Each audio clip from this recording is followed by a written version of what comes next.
बाद ये जो फ़ोन है ये बिल्कुल डेड कंडीशन में चला गया है, तो अपन इस फ़ोन का रैम और CPU दोनों को निकाल के अच्छे से रिवॉल्व करेंगे और इस फ़ोन को ऑन करने की कोशिश करेंगे और कुछ नया सीखने की कोशिश करेंगे। तो चलिए एक बार मैं फ़ोन का जो बोर्ड है वो आपको चेक करवा दे रहा हूँ। जैसा कि आप यहाँ पे देख पा रहे हैं, ये फ़ोन का बोर्ड है और बैक साइड से अगर आप यहाँ पे देखेंगे तो CPU पे लगा जो कैन है उसको निकाल दिया गया है, क्योंकि गाइज ऑलरेडी इस फोन का जो रैम है वो रिवॉल्व हो चुका है, लेकिन ये सक्सेस नहीं हो पाया। अपन गाइज रैम और CPU दोनों को निकाल के कुछ नई जानकारी लेने की कोशिश करेंगे और फोन को ऑन करने की कोशिश करेंगे। ज़्यादा गाइज ट्रेसिंग करने की इस फोन के अंदर ज़रूरत नहीं है, क्योंकि हमें पता है कि पहले ये लोगो पे था, रैम को रिवॉल्व किया गया तो उसके बाद ये डेड कंडीशन के अंदर चला गया है, तो डायरेक्ट अपन इसका रैम और CPU निकाल के रिवॉल्व कर देंगे तो ये जो फ़ोन है ये ऑन कंडीशन के अंदर आ जाएगा। तो चलिए फटाफट से CPU को रिवॉल्व करने का जो प्रोसेस है उसको स्टार्ट करते हैं और कुछ नया सीखने की कोशिश करते हैं। तब तक गाइज आपने इस वीडियो को लाइक नहीं किया तो फटाफट से इस वीडियो को लाइक करो, और अभी आपने चैनल को सब्सक्राइब नहीं किया तो फटाफट से चैनल को सब्सक्राइब करके और नोटिफिकेशन को ऑन कर लो, क्योंकि गाइज इस चैनल से आपको काफ़ी कुछ सीखने को मिलेगा, काफ़ी अच्छे अच्छे वीडियोज़ आने वाले हैं, उनका नोटिफिकेशन आपको कंटिन्यू मिलता रहे। इसलिए चैनल को सब्सक्राइब करके और नोटिफिकेशन को ऑन कर लीजिए, ताकि जब भी कोई वीडियो डालें तो उसका नोटिफिकेशन आपको कंटिन्यू मिलता रहे और आप कुछ नया सीखते रहें। तो चलिए फटाफट से गाइज प्रोसेस हम स्टार्ट करते हैं। जैसा कि गाइज आप यहाँ पे देख पा रहे हैं, ये हमारा डबल डेकर CPU यहाँ पे लगा हुआ है। ऊपर इसके रैम लगा हुआ है, नीचे इसका CPU लगा हुआ है। काफ़ी सारे टेक्नीशियन भाई को पता नहीं है कि डबल डेकर CPU क्या होता है। डबल डेकर CPU के अंदर भी गाइज दो तरह के जो CPUs हैं वो हमें देखने को मिलते हैं। एक तो गाइज होता है सैमसंग का CPU जिसके अंदर गड्ढे बने होते हैं, और एक नॉर्मल जो हमारे फ़ोन के अंदर डबल डेकर देखने को मिलता है। तो दो तरह के जो डबल डेकर हैं वो देखने को हमें मिलते हैं, लेकिन ये सैमसंग वाला जो डबल डेकर होता है ये गाइज थोड़ा हार्ड होता है, और दूसरा वाला जो CPU आता है वो थोड़ा मतलब नॉर्मल होता है, आसानी से हम उसको रिवॉल्व कर सकते हैं। तो चलिए प्रोसेस को स्टार्ट करते हैं। इस फोन के अंदर लगा जो CPU उसका ग्लू ऑलरेडी कट किया गया है, तो डायरेक्ट मैं साइड से जो कैपेसिटर है उसको यहाँ पे निकाल ले रहा हूँ, क्योंकि गाइस यहाँ से हमें CPU को उठाना है, इसलिए मैं यहाँ पे थोड़ी जगह बना ले रहा हूँ। दो कैपेसिटर मैंने यहाँ पे निकाल दिए, तो इनको हम जब रिवॉल्व हो जाएगा CPU तो उसके बाद वापस फिक्स कर देंगे। तो गाइज आप अगर यहाँ पे ध्यान से देखेंगे तो यहाँ पे एक नोस्कट पॉइंट आपको नजर आ रहा है, जैसा कि आप यहाँ पे देख रहे हैं कॉर्नर पे एक यहाँ पे डॉट बना हुआ है।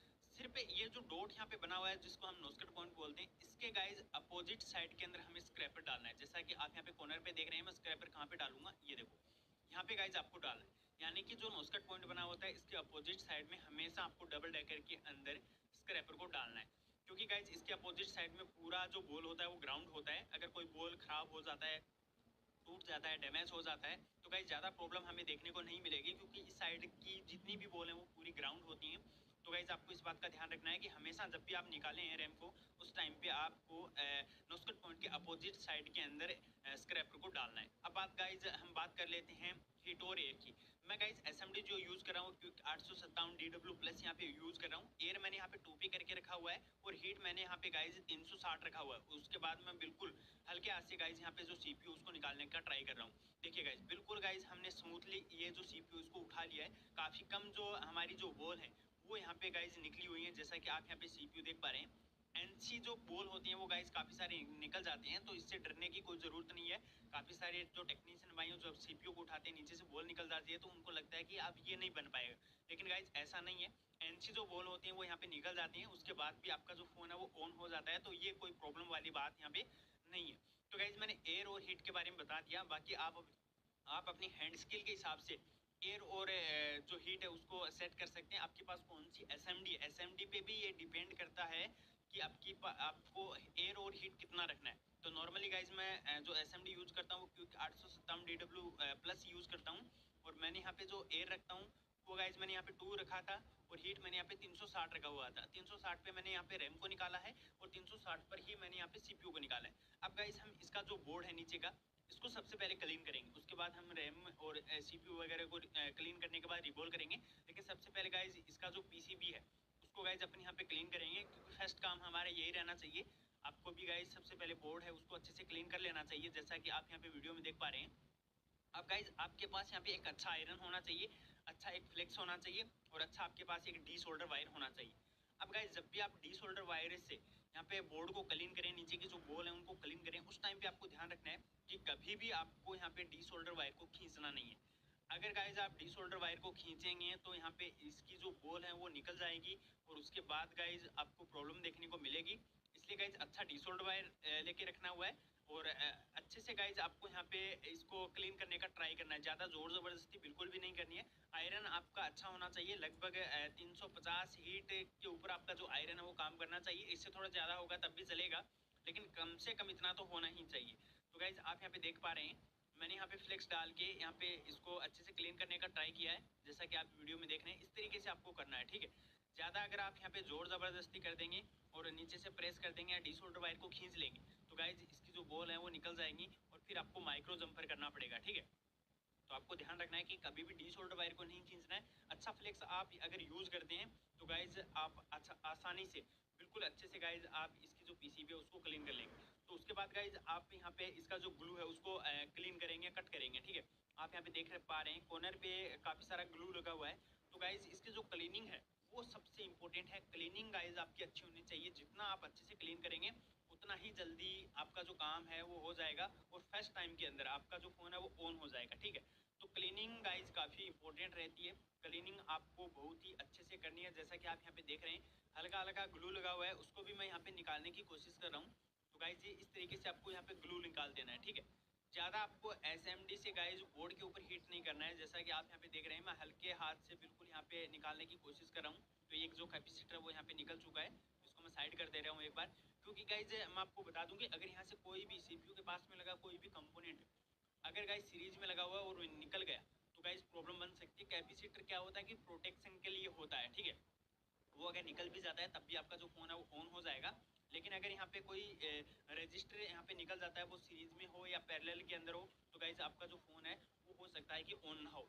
तो इस बात का आपको ध्यान रखना है कि कोई भी कंपोनेंट साइड से निकलना भी नहीं चाहिए और अच्छे से आपकी क्लीनिंग भी होनी चाहिए। तो गाइस हमने यहाँ पे मैक्सिमम जो क्लीनिंग है वो यहाँ पे कंप्लीट कर लिया, जैसा कि आप यहाँ पे देख रहे हैं। फिर से मैं यहाँ पे क्लीन करूँगा और गाइस बिल्कुल अच्छे से आपको क्लीनिंग सबसे ज़्यादा इंपॉर्टेंट होती है। बिल्कुल हल्के हाथ से गाइस आपको अच्छे आयरन से ये जो बॉल है इनको अच्छे से क्लीन करना है। जैसा कि आप यहाँ पे वीडियो में देख पा रहे हैं, अभी आप यहाँ पे जो क्लीनिंग देख पा रहे हैं इस तरीके से आपको क्लीनिंग करना है, ठीक है। अगर गाइज आप यहाँ पे ज़्यादा डी शोल्डर वायर को आयरन से नीचे की तरफ प्रेस कर देंगे या डी शोल्डर वायर को अगर आप खींच लेंगे तो कहीं ना कहीं आपका जो काम है वो बनने की जगह बिगड़ सकता है और आपकी जो सीपीयू रिबॉलिंग की प्रोसेस है वो गाइज अनसक्सेस हो सकती है। तो इस बात का आपको ध्यान रखना है कि बिल्कुल हल्के हाथ से गाइज इस तरीके से आपको इसका क्लीनिंग करना है। और ध्यान रखना है कि साइड पे लगा कोई भी कंपोनेंट, साइड पे लगा कोई भी जो कंपोनेंट है वो निकल ना जाए। क्योंकि मैक्सिमम टेक्नीशियन भाई गलती ये करते हैं कि सीपीयू को निकाल लेते हैं और क्लीनिंग के टाइप काफ़ी सारे जो कंपोनेंट होते हैं उनको गाइज मिस कर देते हैं, उनको निकाल देते हैं या फिर निकल जाते हैं। तो उसके बाद सीपीयू रिवॉल्व करने के बाद भी फ़ोन ऑन नहीं हो पाता और वो बार बार सीपीयू को रिवॉल्व करते रहते हैं। तो ये गलती आपको नहीं करनी है, ठीक है। आप एक काम कीजिएगा, जब भी आप किसी भी आईसी को निकाल रहे हैं तो उससे पहले आप अपने फ़ोन के अंदर उसका एक पिक ले लीजिएगा, ताकि अगर कोई कंपोनेंट वहाँ से निकल भी जाता है तो आपको पता चल जाएगा कि कौन सा कंपोनेंट कहाँ पे लगा हुआ था और उसको आप वापस फिक्स भी कर देंगे। तो इस बात का आपको यहाँ पे ध्यान रखना है और अच्छे से आपको इसकी क्लीनिंग करनी है। तो फटाफट से गाइज आपने वीडियो को अभी तक लाइक नहीं किया तो फटाफट से वीडियो को लाइक कर दीजिए। चैनल को सब्सक्राइब नहीं किया तो सब्सक्राइब करके ऑल नोटिफिकेशन को ऑन कर लीजिए, ताकि जब भी हम कोई वीडियो डालें तो उसका नोटिफिकेशन आपको कंटिन्यू मिलता रहे। क्योंकि गाइज आप हमारे इस चैनल से काफ़ी कुछ सीख सकते हैं। जब भी कोई नया वीडियो आएगा तो उससे आपको कुछ नया सीखने को मिलेगा और वो भी बिल्कुल फ्री। आप अपनी शॉप पे बैठ के बिल्कुल फ्री में मोबाइल रिपेयरिंग सीख सकते हैं हमारे इस चैनल से। तो गाइज चैनल को सब्सक्राइब नहीं किया है तो सब्सक्राइब करके ऑल नोटिफिकेशन को ऑन कीजिए, ताकि जब भी कोई वीडियो डालें तो उसका नोटिफिकेशन आपको यहाँ पे कंटिन्यू मिलता रहे। तो गाइज आप यहाँ पे देख सकते हैं मैक्सिमम जो हमारी क्लीनिंग है वो यहाँ पे कंप्लीट हो चुकी है। जैसा कि आप यहाँ पे देख रहे हैं एक भी बॉल आपको ऐसा नहीं दिखाई दे रहा होगा जिसके ऊपर गाइज हमारे यहाँ पे पीपीडी लगा हुआ। अच्छे से हमने यहाँ पे क्लीनिंग करने का ट्राई किया है। देखिए इस तरीके से आपको क्लीन करना है, ठीक है। देखिए एक एक जो बॉल है वो आपकी चमकनी चाहिए। अब गाइज एक प्रॉब्लम आपको यहाँ पे दिखाई दे रही होगी, कुछ जो बॉल हैं वो आपस में यहाँ पे कनेक्टेड हो चुके हैं, ठीक है। डी शोल्डर वायर की वजह से गाइज कुछ काफ़ी सारी जो बॉल हैं वो यहाँ पे आपस में कनेक्टेड हो चुकी हैं। तो इनको गाइज हमें पहले अलग करना पड़ेगा और उसके बाद ही हमें यहाँ पे सीपीयू को फिक्स करना है। अगर ऐसी कंडीशन के अंदर डायरेक्ट हम यहाँ पे सीपीयू को फिक्स करते हैं तो कहीं ना कहीं सीपीयू की जो दो बॉल हैं वो आपस में कनेक्टेड हो जाएगी और गाइज सीपीयू आपका थोड़ा ऊपर की ओर उठ जाएगा, ठीक है। तो इस बात का आपको ध्यान रखना है कि अगर कोई भी जो दो बॉल आपस में कनेक्टेड हो जाती है, उनकी स्किन निकल जाती है, तो गाइज उनको आपको अलग करना है। और यहाँ पे हमारा जो ग्रीन पेस्ट होता है उसका आपको यहाँ पे यूज़ करना है। देखिए मैं यहाँ पे ग्रीन पेस्ट यूज़ कर रहा हूँ, जैसा कि आप यहाँ पे देख पा रहे हैं। ये गाइज इंपॉर्टेंट होता है डबल डेकर सीपीयू के अंदर। काफ़ी सारे जो फ़ोन होते हैं उनके अंदर ये जो प्रिंट होती हैं, ये जो बॉल होती हैं आपस में कनेक्टेड हो जाती हैं। तो इनको आपको अलग करना है, ठीक है। आप यहाँ पे देख रहे हैं काफ़ी कम जो यहाँ पे ग्रीन पेस्ट है उसका मैं यहाँ पे यूज़ कर रहा हूँ, जैसा कि आप यहाँ पे देख पा रहे हैं। ये देखिए मैं इसको अलग करने का ट्राई कर रहा हूँ और इस तरीके से गाइज आपको यहाँ पे ग्रीन पेस्ट का यूज़ कर देना है और ये जो बोल आपको यहाँ पे दिखाई दे रही है इनको आपको अलग कर देना है। ये देखिए आपको इस तरीके से यहाँ पे अलग कर देना है, ठीक है, ताकि जब आप यहाँ पे CPU फिक्स करें तो कोई भी प्रॉब्लम आपको यहाँ पे देखने को नहीं मिले। क्योंकि गाइज वन टाइम के अंदर हमें इस फ़ोन को ऑन करना है, तो इस बात का आपको ध्यान रखना है कि गाइज नीचे की जो बोल है वो आपस में कनेक्टेड नहीं होनी चाहिए। हालांकि ये कनेक्टेड आपस में रहती हैं, काम इनका एक ही होता है, लेकिन हमें अलग करना है क्योंकि दो बोल अगर एक जगह पे आ जाएंगे तो उसका जो PPD है वो थोड़ा ज़्यादा हो जाता है और उसकी वजह से हमारा जो CPU ऊपर की तरफ उठ जाता है और अच्छे से फिक्स नहीं हो पाता। इसलिए गाइज हम इसको अलग कर रहे हैं। अगर अलग हम नहीं भी करेंगे तब भी फ़ोन चल सकता है, लेकिन गाइज हमारा CPU अच्छे से फिक्स नहीं हो पाएगा क्योंकि दो बॉल का PPD एक जगह आएगा तो वो बॉल थोड़ी ज़्यादा बड़ी हो जाएगी। तो इस बात का आपको यहाँ पे ध्यान रखना है। तो गाइज यहाँ पे मैंने जो ग्रीन पेस्ट है उसका यहाँ पे यूज़ कर दिया है, जैसा कि आप यहाँ पे देख रहे हैं। कुछ यहाँ पे जो बॉल है वो अभी भी दिखाई दे रही है। तो अच्छे से गाइज एक एक जो बॉल है उसको आपको यहाँ पे चेक कर लेना है। कोई भी बॉल आपस में कनेक्टेड नहीं होनी चाहिए, उसको आपको ग्रीन पेस्ट की सहायता से अलग कर देना है।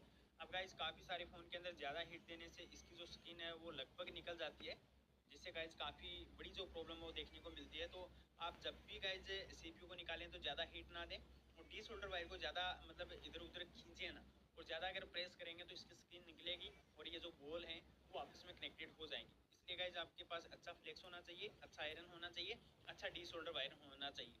तो गाइज अभी जो हमारी प्रोसेस है वो यहाँ पे मैक्सिमम कंप्लीट हो चुकी है। अभी हम ग्रीन लाइट से ये जो ग्रीन पेस्ट है उसको थोड़ा गाइज यहाँ पे सुखा देंगे ताकि ये इधर उधर ना जाए और अपनी जगह पे ये फिक्स हो जाए। तो अभी मैं ग्रीन जो लाइट है उसका यूज़ करके गाइज यहाँ पे ये जो ग्रीन पेस्ट है इसको गाइज मैं यहाँ पे सुखा दे रहा हूँ ताकि जब हम CPU लगाएं तो कोई भी प्रॉब्लम हमें देखने को ना मिले।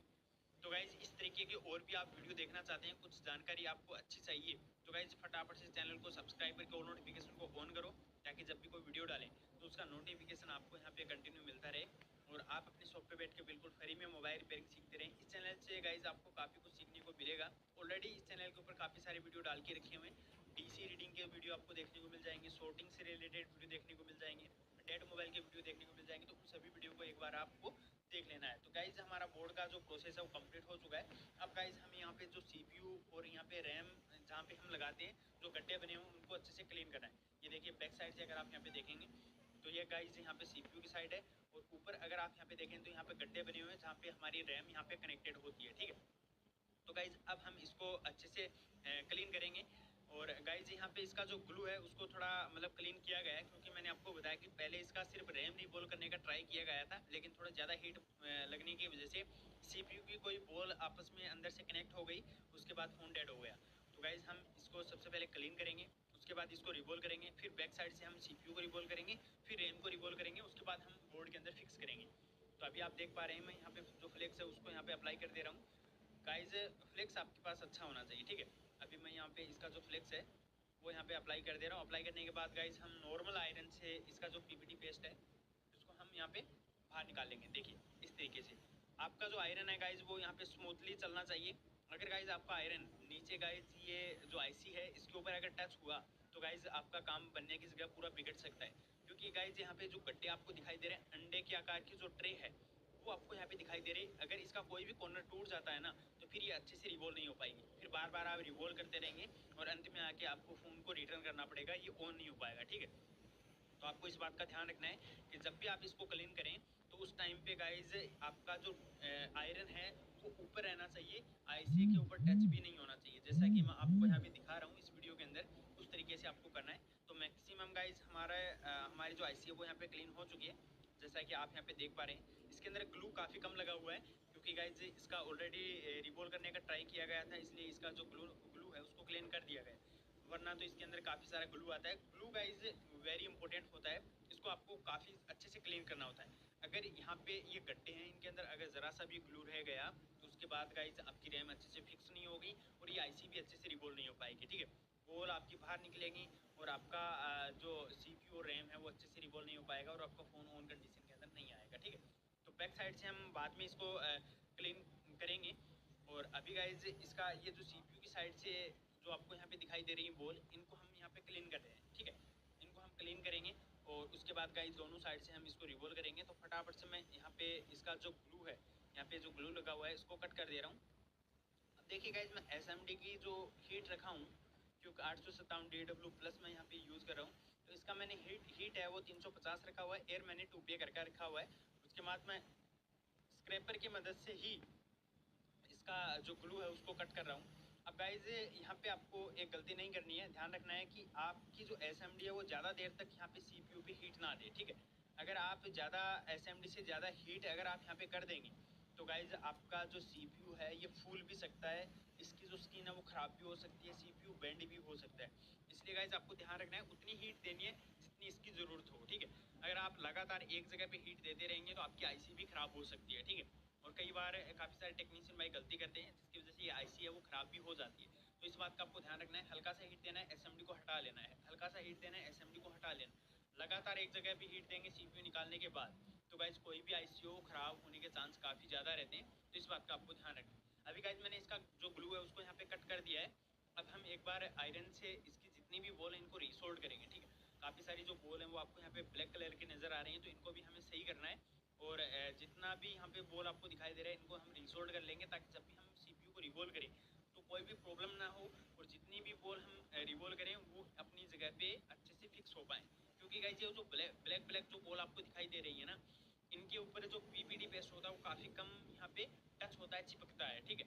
अगर ये ज़्यादा ब्लैक बॉल रहेंगी तो हमारा CPU अच्छे से रिवॉल्व नहीं होगा। तो इस बात का ध्यान रखना है कि ब्लैक बॉल है इनको भी हमें थोड़ा क्लीन करना है, ठीक है। इसका भी मैं आपको आगे तरीका बताऊंगा कि किस तरीके से आपको इसको रिवॉल्व करना है, किस तरीके से आपको इसको क्लीन करना है। तो वीडियो के साथ में आप एंड तक बने रहिए। अभी तक आपने इस वीडियो को लाइक नहीं किया फटाफट से लाइक करो यार। वीडियो को लाइक नहीं करते आपका पैसा थोड़ी ना लगता है लाइक करने का।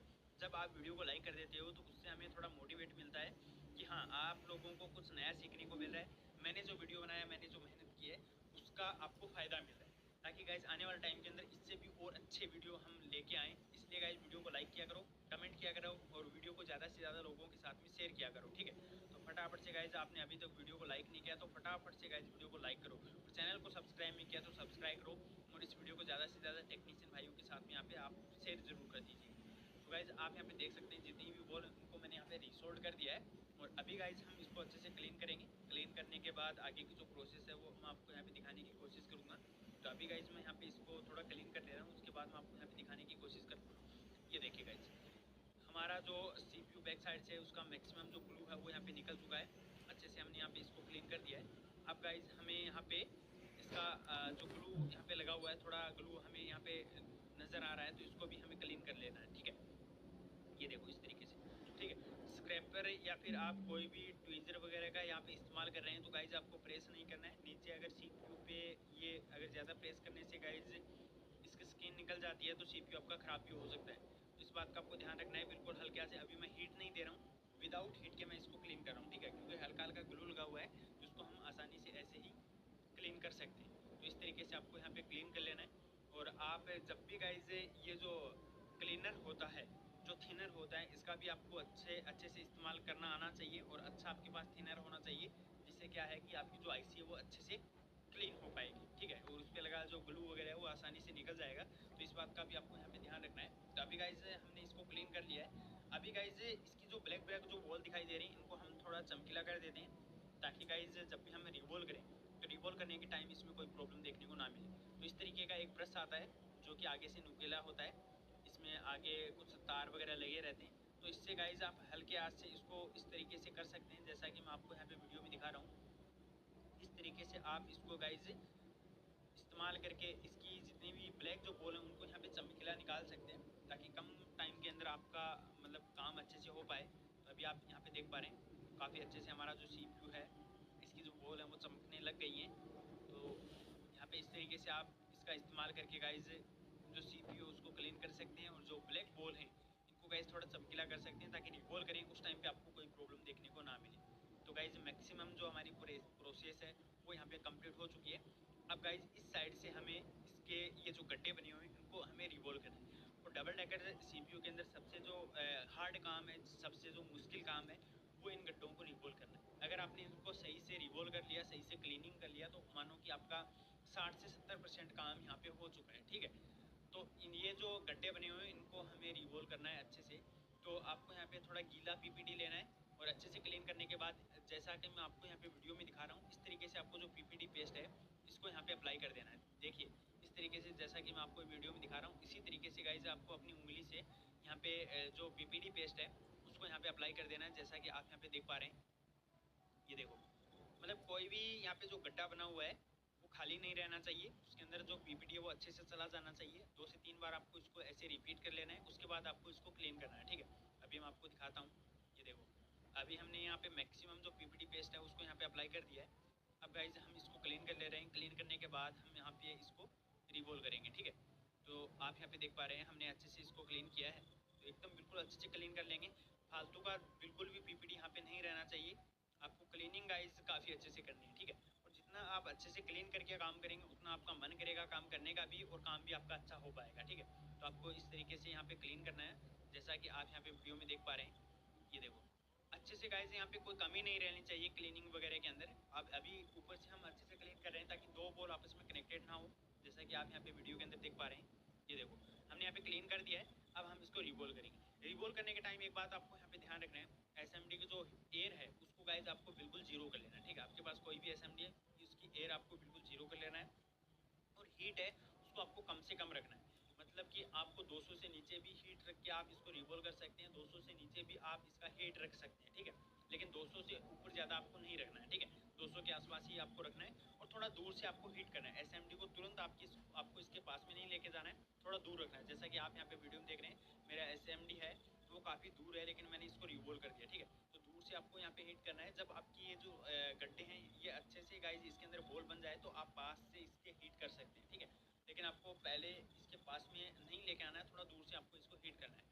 तो देखो गाइज, 1 टाइम के अंदर हमने इसको मतलब कितना अच्छे से रिवोल्व किया है, जैसा कि आप यहाँ पे देख पा रहे हैं। ये देखो एक भी बॉल गाइज आपको यहाँ पे मिस नहीं नज़र आ रही होगी, और सभी जो बॉल है वो अच्छे से यहाँ पे रिवोल्व हो चुके हैं, और कोई भी जो बॉल है वो आपस में कनेक्टेड नहीं है, जैसा कि आप यहाँ पे देख पा रहे हैं। ये देखो अब गाइज एक चीज़ आपको यहाँ पे ध्यान रखना है, अगर हल्का सा भी आपको ग्लू यहाँ पे नजर आता है, कोई बॉल मतलब थोड़ा आपको टेढ़ा नजर आता है, तो उसका ग्लू निकाल के थोड़ा हीट कर देना है, वो अपनी जगह पे सेट हो जाएगी, ठीक है। इस बात का आपको यहाँ पे ध्यान रखना है।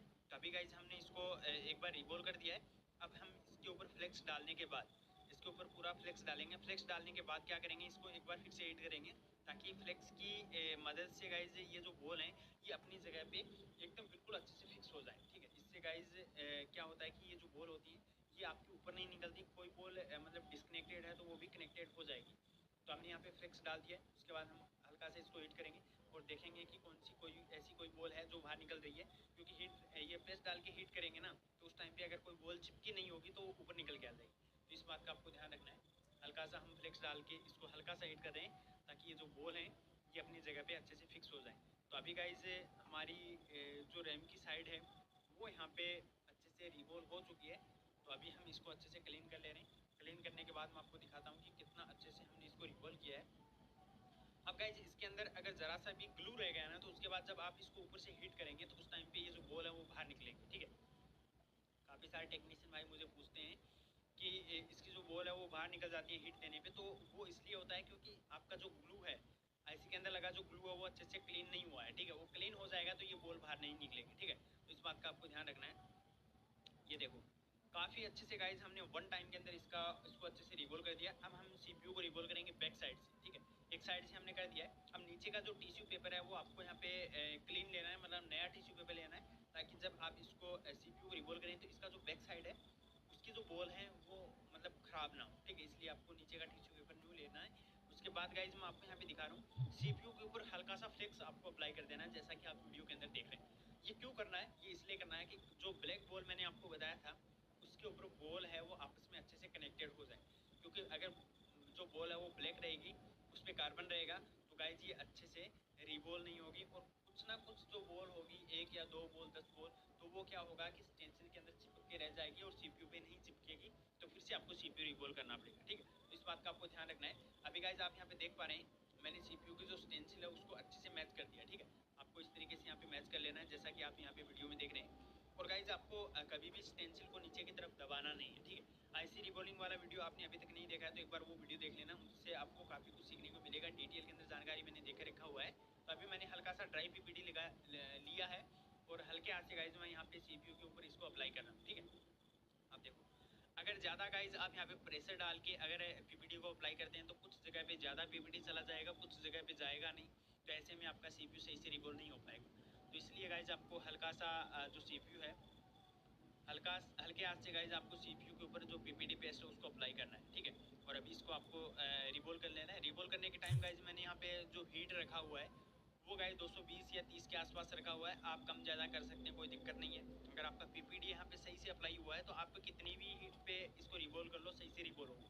अगर PPD ज़्यादा लग गया, हल्की सी हीट देने पे वो स्टेंसिल से बाहर आ जाएगा, तो इस बात का ध्यान रखना है। अब गाइज हमने एक बार इसको रिवोल कर दिया, अब एक बार हम इसको कट कर रहे हैं। कट इसलिए कर रहे हैं ताकि कोई भी बॉल छोटी बड़ी है तो वो अपनी मतलब जगह पे एकदम सेट हो पाए। अभी देखो मैंने कट किया, एक साइड की जो बॉल है वो कट नहीं हुई है, इसलिए क्योंकि गाइज इस CPU की जो बॉल है वो प्रॉपर यहाँ पे रिवॉल्व नहीं हो पाई है, ठीक है। तो एक बार फिर से मैं यहाँ पे हल्का सा जो PPD पेस्ट है उसको लगाने के बाद मैं इसको फिर से हिट कर रहा हूँ और फिर से अपनी एक बार इसको कट करेंगे। तब तक कट करेंगे जब तक इसकी जितनी भी बॉल है वो मतलब सब एक साथ में कट ना हो, ठीक है। सभी बॉल हैं वो एक साथ में कट होनी चाहिए, तभी आपका जो CPU उसकी सभी बॉल एक साइज़ की होंगी, ठीक है। तो एक बार मैं फिर से इसको कट करूँगा और देखेंगे कि कितनी बॉल हैं जो कट नहीं हो पा रही है। जो कट नहीं हो पा रही उसके ऊपर हल्का सा PPD लगाएंगे। और कई बार ऐसा भी होता है कि जब हम इसको कट करते हैं तो उस टाइम पे गाइज कुछ जो बॉल होती हैं वो कट नहीं हो पाती क्योंकि वो थोड़ी नीचे रह जाती हैं या फिर हमारी स्टेंसिल है वो थोड़ी एक साइड से ऊपर उठ जाती है। तो ये भी एक रीज़न रहता है। तो इस बात का ध्यान रखना है कि स्टेंसिल आपकी प्रॉपर यहाँ पे फिक्स होनी चाहिए, ज़्यादा ज़ोर ज़बरदस्ती भी आपको इसके साथ में नहीं करना है। तो अभी मैं एक बार फिर से हिट दूंगा और एक दो बॉल अभी भी ऐसी हैं जो कट नहीं हुई हैं, ठीक है। अब गाइज जब मैं इसको वन टाइम के अंदर भी रिवॉल कर सकता था, लेकिन मैं आपको अच्छे से यहाँ पे इसको दिखाने की कोशिश कर रहा हूँ कि अगर बॉल छोटी बड़ी आ रह जाती है तो उसको आप कैसे फिक्स करेंगे। तो अभी आप देख पा रहे हैं मैंने यहाँ पे इसका जो बॉल है उसको अच्छे से यहाँ पे रिवॉल्व किया है और लास्ट टाइम मैं इसको कट कर रहा हूँ, ठीक है। ये देखो अभी आप देखना इसकी जितनी भी बॉल हैं वो प्रॉपर तरीके से एक साइज के अंदर कट हो चुकी हैं, जैसा कि आप यहाँ पे वीडियो में देख रहे हैं। ये देखो बिल्कुल प्रॉपर तरीके से यहाँ पे कट हो चुकी हैं। अभी गाइज अपन यहाँ पे इसको हीट देके रिवॉल्व करेंगे, ये फाइनल कट हमारा रहेगा। 3 बार हमने इस पर कट कर लिया है, हालांकि एक बार ही हमें कट करना था, लेकिन बॉल छोटी बड़ी होने की वजह से हमने इसको 2 से 3 बार कट किया है। तो आप भी कर सकते हैं, किसी भी IC के अंदर ये जो मेथड है इसको अप्लाई कर सकते हैं, तो कोई प्रॉब्लम आपको देखने को नहीं मिलेगी। अभी देखो गाइज हमारा जो CPU है वो प्रॉपर तरीके से, जैसा कि आप यहाँ पे देख रहे हैं प्रॉपर तरीके से हमारा CPU है वो यहाँ पे रिवॉल्व हो चुका है, जैसा कि आप यहाँ पे देख पा रहे हैं। अभी मैं आपको दिखाता हूँ स्टेंसिल को निकाल के, और जितनी भी बॉल हम यहाँ पे रिवॉल्व कर पा रहे हैं वो सही से रिवॉल्व हो पाई है या फिर नहीं हो पाई वो अभी मैं आपको यहाँ पे दिखाऊंगा। तो देखो बिल्कुल अच्छे से गाइज हमने यहाँ पे इसको रिवॉल्व करने का ट्राई किया है। अभी ये देखो ये हमारा CPU है, स्टेंसिल को मैंने निकाल दिया है।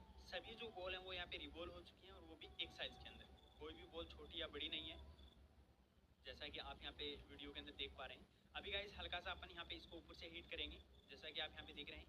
हीट करने से क्या होगा कि कोई भी जो बॉल है वो थोड़ा इधर उधर होगी तो अपनी जगह पे सेट हो जाएगी। अभी आप देख सकते हैं, पहले आपने देखा और अभी आप देख सकते हैं दोनों के अंदर अंतर आप यहाँ पे देख सकते हैं कितना अंतर है, ठीक है। मैंने हल्का सा हीट किया, जितनी भी बॉल थी वो अपनी जगह पे आ गई है और एक साइज़ के अंदर आ गई है। देखो इस तरीके से आपको यहाँ पे इसको हीट करना है और हीट करने के बाद गाइज आपको इसको अच्छे से क्लीन कर लेना है। अब देखो गाइस हम दोनों साइड से जो CPU है उसको यहाँ पे रिवॉल्व कर चुके हैं। ये रैम की साइड है जहाँ पे रैम लगाना है और ये गाइस नीचे की साइड है जहाँ पे हम बोर्ड के ऊपर इसको फिक्स करेंगे। तो इसकी प्रोसेसिंग कंप्लीट हो चुकी है। अब गाइस हम ये वाली जो रैम है जिसको हमने ऊपर से उठाया था इसको क्लीन करेंगे, ठीक है। इसको क्लीन करने के बाद गाइस हम इसको रिवॉल्व करेंगे और फिर दोनों को अच्छे से फिक्स करेंगे और फिर देखते हैं कि फ़ोन ऑन होगा या फिर नहीं होगा, ठीक है। तो अभी हम एक बार इसको आयरन से क्लीन कर लेंगे। क्लीन करने के बाद गाइस हम यहाँ पे इसको अच्छे से स्टेंसिल से रिवॉल्व करेंगे, जैसा कि आप यहाँ पे देख पा रहे हैं। मैं बिल्कुल हल्के से इसको क्लीन करने का ट्राई कर रहा हूँ। आपको कभी भी गाइस ज़ोर ज़बरदस्ती बिल्कुल भी नहीं करना है, आपको इस बात का ध्यान रखना है, क्योंकि गाइस मैंने इतना लंबा वीडियो इसीलिए बनाया ताकि आप अच्छे से सीख पाएँ। छोटी छोटी जो गलतियाँ आप करते हैं वो आप ना करें, इसलिए मैंने आपको यहाँ पे दिखाने की कोशिश की है। तो अभी देखो हमने इसको अच्छे से क्लीन कर लिया है। अब गाइस हम इसको रिवॉल्व करेंगे स्टेंसिल से। रिवॉल्व करने के बाद गाइस हमारी जो प्रोसेसिंग है वो रिवॉल्विंग की कंप्लीट हो जाएगी और फिर CPU को हमें यहाँ पे फिक्स करना है। तो गाइस अभी तक वीडियो को लाइक नहीं किया तो यार फटाफट से वीडियो को लाइक करो, चैनल को सब्सक्राइब नहीं किया तो सब्सक्राइब करके ऑल नोटिफिकेशन को ऑन करो, ताकि जब भी कोई वीडियो डालें तो उसका नोटिफिकेशन आपको कंटिन्यू मिलता रहे और आप अपने शॉप पे बैठ के बिल्कुल फ्री में मोबाइल रिपेयरिंग सीखते रहें। तो गाइस अभी हम इसका जो रैम है उसको रिवॉल्व कर रहे हैं। तो स्टेंसिल को अच्छे से हम यहाँ पे मैच कर ले रहे हैं। स्टेंसिल आपकी अच्छे से मैच हो जानी चाहिए और आपको कभी भी स्टेंसिल को नीचे की तरफ दबाना नहीं है। एक नीचे टिश्यू पेपर लेना है, उसके ऊपर आईसी के ऊपर आपको स्टेंसिल को रखना है, ठीक है। ज़्यादा टिश्यू पेपर भी आपको नहीं लेना है। और इस तरीके से गाइज हल्के हाथ से जैसे हमने CPU के ऊपर इसका जो PPD पेस्ट है उसको अप्लाई किया था उसी तरीके से आपको यहाँ पे जो CPU है उसको सॉरी गाइज इसकी जो रैम है उसको गाइज आपको रिवॉल्व करना है, ठीक है। CPU पे जिस तरीके से हमने यहाँ पे PPT पेस्ट को अप्लाई किया था उसी तरीके से रैम पे करना है और उसी तरीके से आपको इसको कटिंग करना है, ठीक है। दोनों की जो प्रोसेस है वो सेम रहेगी, सेम हीट पे आप काम करेंगे, सेम PPT के साथ में आप काम करेंगे। तो अभी देखो गाइज हमने इसको रिवॉल्व तो कर दिया है, लेकिन एक बार हम इसको फाइनल कट करेंगे ताकि हमें पता चले कि कौन सी बॉल है जो छोटी या बड़ी है, ठीक है। तो ये देखो मैंने एक बार इसको कट किया है, तो मैक्सिमम जो बॉल है वो ऊपर से कट हो चुकी हैं, लेकिन एक दो बॉल ऐसी हैं जो तो बिल्कुल मतलब हल्का सा कट हुई है। तो हम एक बार यहाँ पे जो PPT पेस्ट है उसको थोड़ा अप्लाई कर दे रहे हैं। PPT पेस्ट अप्लाई करने के बाद गाइज हम फिर से इसको हीट करेंगे, तो उसके बाद ये जो बॉल है वो एक साइज़ के अंदर यहाँ पे रिवॉल्व हो जाएंगे, जैसा कि आप यहाँ पे वीडियो में देख पा रहे हैं। बिल्कुल गाइज मैं आपको यहाँ पे लाइव दिखाने की कोशिश कर रहा हूँ, कुछ नया सिखाने की कोशिश कर रहा हूँ, वो भी बिल्कुल फ्री में। और आप लोग वीडियो को लाइक भी नहीं कर रहे, कमेंट भी नहीं कर रहे। गाइज फटाफट से वीडियो को लाइक करो और कमेंट करके बताओ कि ऐसी वीडियोज़ में अगर डालूँ तो आपको कैसे लगेंगी, ठीक है। इससे आपको सीखने को मिलेगा या फिर नहीं मिलेगा, तो फटाफट से कमेंट सेक्शन के अंदर बताओ। तो गाइज फाइनली हमने यहाँ पे इसको कट कर लिया है। अभी आप देख पा रहे हैं सभी जो बॉल हैं वो एक साइज़ के अंदर यहाँ पे कट हो चुकी है। अब फाइनल हम इसको एक बार रिवॉल्व कर देंगे और उसके बाद गाइज हमारी ये जो प्रोसेस है वो यहाँ पे कंप्लीट हो जाएगी। जैसा कि आप यहाँ पे देख रहे हैं इस तरीके से SMD की हीट और एयर दोनों को आपको गाइज CPU पे हमने जितना रखा था उतना ही यहाँ पे आपको रखना है, ठीक है। ज़्यादा कम ज़्यादा नहीं करना है। तो अभी गाइज हमारी जो रैम है वो यहाँ पे रिवॉल्व हो चुकी है। तो चलिए फटाफट से इसकी जो स्टेंसिल है उसको मैं यहाँ पे निकाल ले रहा हूँ। ये देखो गाइज मैंने यहाँ पे स्टेंसिल को निकाल लिया है। अब गाइज हम यहाँ पे SMD से एक बार थोड़ा इसको हीट करेंगे ताकि ये जितनी भी बॉल हैं वो अपनी जगह पे अच्छे से सेट हो पाएँ। जैसा कि आप यहाँ पे देख पा रहे हैं इस तरीके से आपको यहाँ पे सेट कर देना है। ये देखो काफ़ी अच्छे से हमने यहाँ पे इसका जो बॉल है उसको रिवॉल्व किया है और काफ़ी एक साइज़ के अंदर हमें ये जो बॉल है वो अच्छे से दिखाई दे रही है। तो इस तरीके से आपको करना है। आपकी जो बॉल है वो एक साइज़ की होनी चाहिए, छोटी बड़ी अगर बॉल रहेगी तो गाइज कहीं ना कहीं प्रॉब्लम आपको देखने को मिलेगी। अभी मैं थोड़ा क्लीन करके आपको दिखाता हूँ। ये देखो गाइज मतलब एक नंबर तरीके से हमने इसको रिवॉल्व कर लिया है। अभी गाइज हमारी रैम भी रिवॉल्व हो चुकी है, CPU भी रिवॉल्व हो चुका है। अब बारी आती है गाइज इसको फिक्स करने की। ये आप यहाँ पे देख रहे हैं ये हमारा CPU है, बैक साइड से रैम की साइड आपको यहाँ पे दिखाई दे रही है और ये रैम आपको यहाँ पे दिखाई दे रहा है। तो चलिए अब फटाफट से गाइज हम इसको बोर्ड के ऊपर फिक्स करते हैं और बोर्ड पे फिक्स करने की क्या प्रोसेस है उसके बारे में आपको यहाँ पे थोड़ा बता देता हूँ। ये देखिए गाइज ये हमारा यहाँ पे बोर्ड है। तो सबसे पहले गाइज हम यहाँ पे फ्लेक्स को अप्लाई करेंगे, जैसा कि आप यहाँ पे देख रहे हैं हल्के हाथ से गाइज बिल्कुल हल्का हल्का जो फ्लेक्स है उसको आपको यहाँ पे ये जो पैड आपको दिखाई दे रहे हैं इनके ऊपर आपको आपको अप्लाई कर देना है, जैसा कि आप यहाँ पे देख पा रहे हैं, ठीक है। इसको अप्लाई करने के बाद आपको CPU को लेना है, नोस्कट पॉइंट का आपको मैच करना है। पहले जैसे आपने नोस्कट पॉइंट को देख के निकाला था उसी तरीके से आपको देख के ही CPU को फिक्स करना है कि नोस्कट पॉइंट किस तरफ था। CPU के जो कॉर्नर हैं इस पे बना जो एक चिन्ह आता है, एरो आता है, उससे आपको इसको मैच कर लेना है, ठीक है। मैच करने के बाद गाइज आपको इसको हीट करना है। हीट गाइज अब आप यहाँ पे 350 रखेंगे, एयर आप 2 पे रखेंगे। और गाइज मैं SMD यूज़ कर रहा हूँ क्योंकि 857 DW+, और उससे मैं आपको यहाँ पे इसको हीट कर रहा हूँ। अब गाइज आपको नॉर्मली इसको इस तरीके से हीट करना है जब आपको लगे कि पूरा जो CPU है वो यहाँ पे आपका अच्छे से मेल्ट हो चुका है, थोड़ा CPU है वो पुश भी हुआ है, मतलब खिसका भी है। तो उस टाइम पे आपको हल्का सा जो फ्लेक्स है वो CPU के नीचे डाल देना है, ठीक है। देखिए और CPU को आपको ज़्यादा पुश नहीं करना है। काफ़ी सारे वीडियो के अंदर मैंने आपको बताया कि उसको पुश कर लेना है, लेकिन अगर आपकी एक साइज़ की बॉल रहेगी तो आपको पुश करने की ज़रूरत नहीं है, अदरवाइज़ आप हल्का सा पुश इसको कर सकते हैं। तो मैं इस वीडियो के अंदर तो नहीं कर रहा, ठीक है, डायरेक्ट मैं आपको यहाँ पे दिखा रहा हूँ। तो अभी गाइज हमने यहाँ पे इसका जो CPU है इसको फिक्स कर दिया, अभी रैम को हमें फिक्स करना है। तो रैम को फिक्स करने से पहले हमें गाइज यहाँ पे ये जो गड्ढे हमने रिवॉल्व किए थे इसके ऊपर इस तरीके से जो पेस्ट है, जो फ्लेक्स है, उसको अप्लाई करना है, ठीक है, ताकि हम अच्छे से इसको रैम को यहाँ पे फिक्स कर पाएँ।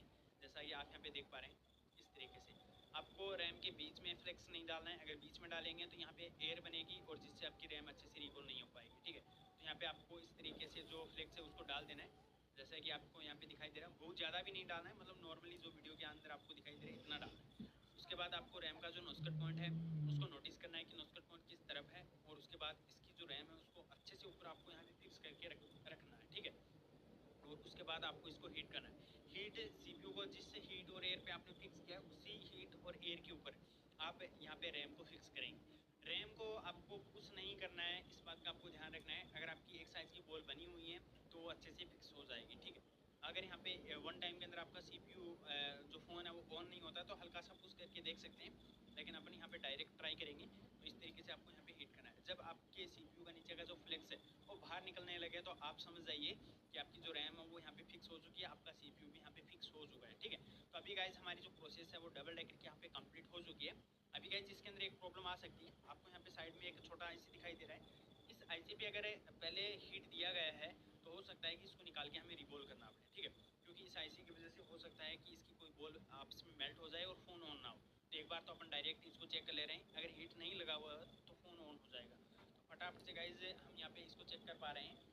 अभी हमने जो प्रोसेस है उसको कंप्लीट कर लिया है। तो वीडियो को लाइक नहीं किया तो यार वीडियो को लाइक करो, चैनल को सब्सक्राइब नहीं किया तो सब्सक्राइब करो, नोटिफिकेशन को ऑन करो, तो ताकि जब भी कोई वीडियो डालें तो उसका नोटिफिकेशन आपको कंटिन्यू मिलता रहे। तो गाइज आप यहाँ पे देख सकते हैं रैम का नंबर आप यहाँ पे देख सकते हैं, सेम रैम है, सेम बोर्ड है, और हमने यहाँ पे इसकी जो प्रोसेस है उसको बिल्कुल लाइव यहाँ पे कंप्लीट किया है। तो फटाफट से इसको चेक करते हैं कि फ़ोन ऑन होता है या फिर नहीं होता। पहले डेड कंडीशन के अंदर था, पहले तो ये लोगो रिस्टार्ट कंडीशन के अंदर था, लोगो भी आ रहा था, कभी रिस्टार्ट हो रहा था। तो अभी अपन यहाँ पे देखते हैं कि इसके अंदर जो प्रॉब्लम बनी हुई है वो सॉल्व हो पाई है या फिर नहीं हो पाई।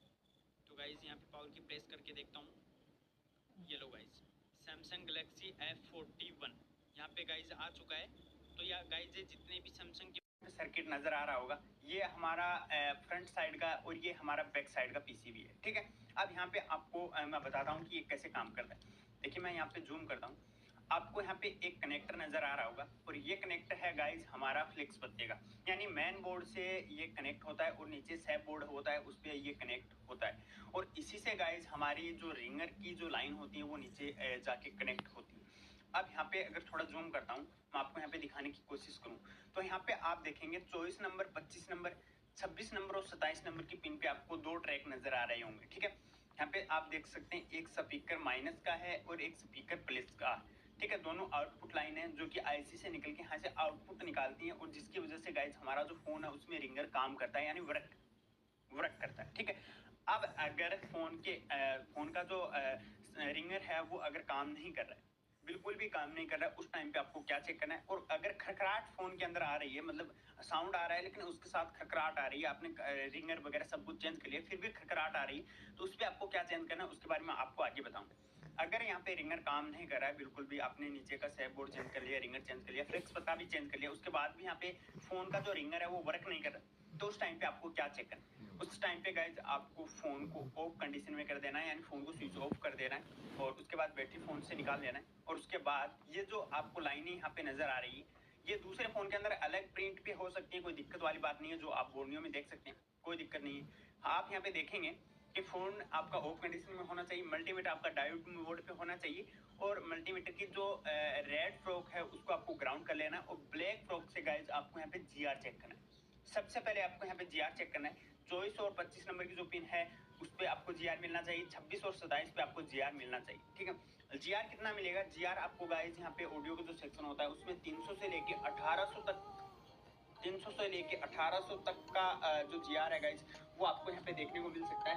इसलिए गाइज आप इन दोनों को यहाँ पे आपको अच्छे से चेक कर लेना है कि जो जीआर है वो यहाँ पे कंप्लीट मिल रहा है या फिर नहीं मिल रहा, ठीक है, क्योंकि जीआर वेरी इंपॉर्टेंट होता है गाइज। अगर आप जीआर अगर चेक नहीं कर पाएंगे तो फिर गाइज आपका जो फोन है वो नहीं बन पाएगा। लेकिन एक चीज मैं आपको बता दूं कि जो मैंने जीआर आपको बताया 300 से 1800 नहीं होता गाइज, वो 800 होता है, सॉरी गाइज इसके लिए मैं सॉरी बोलता हूँ आपको।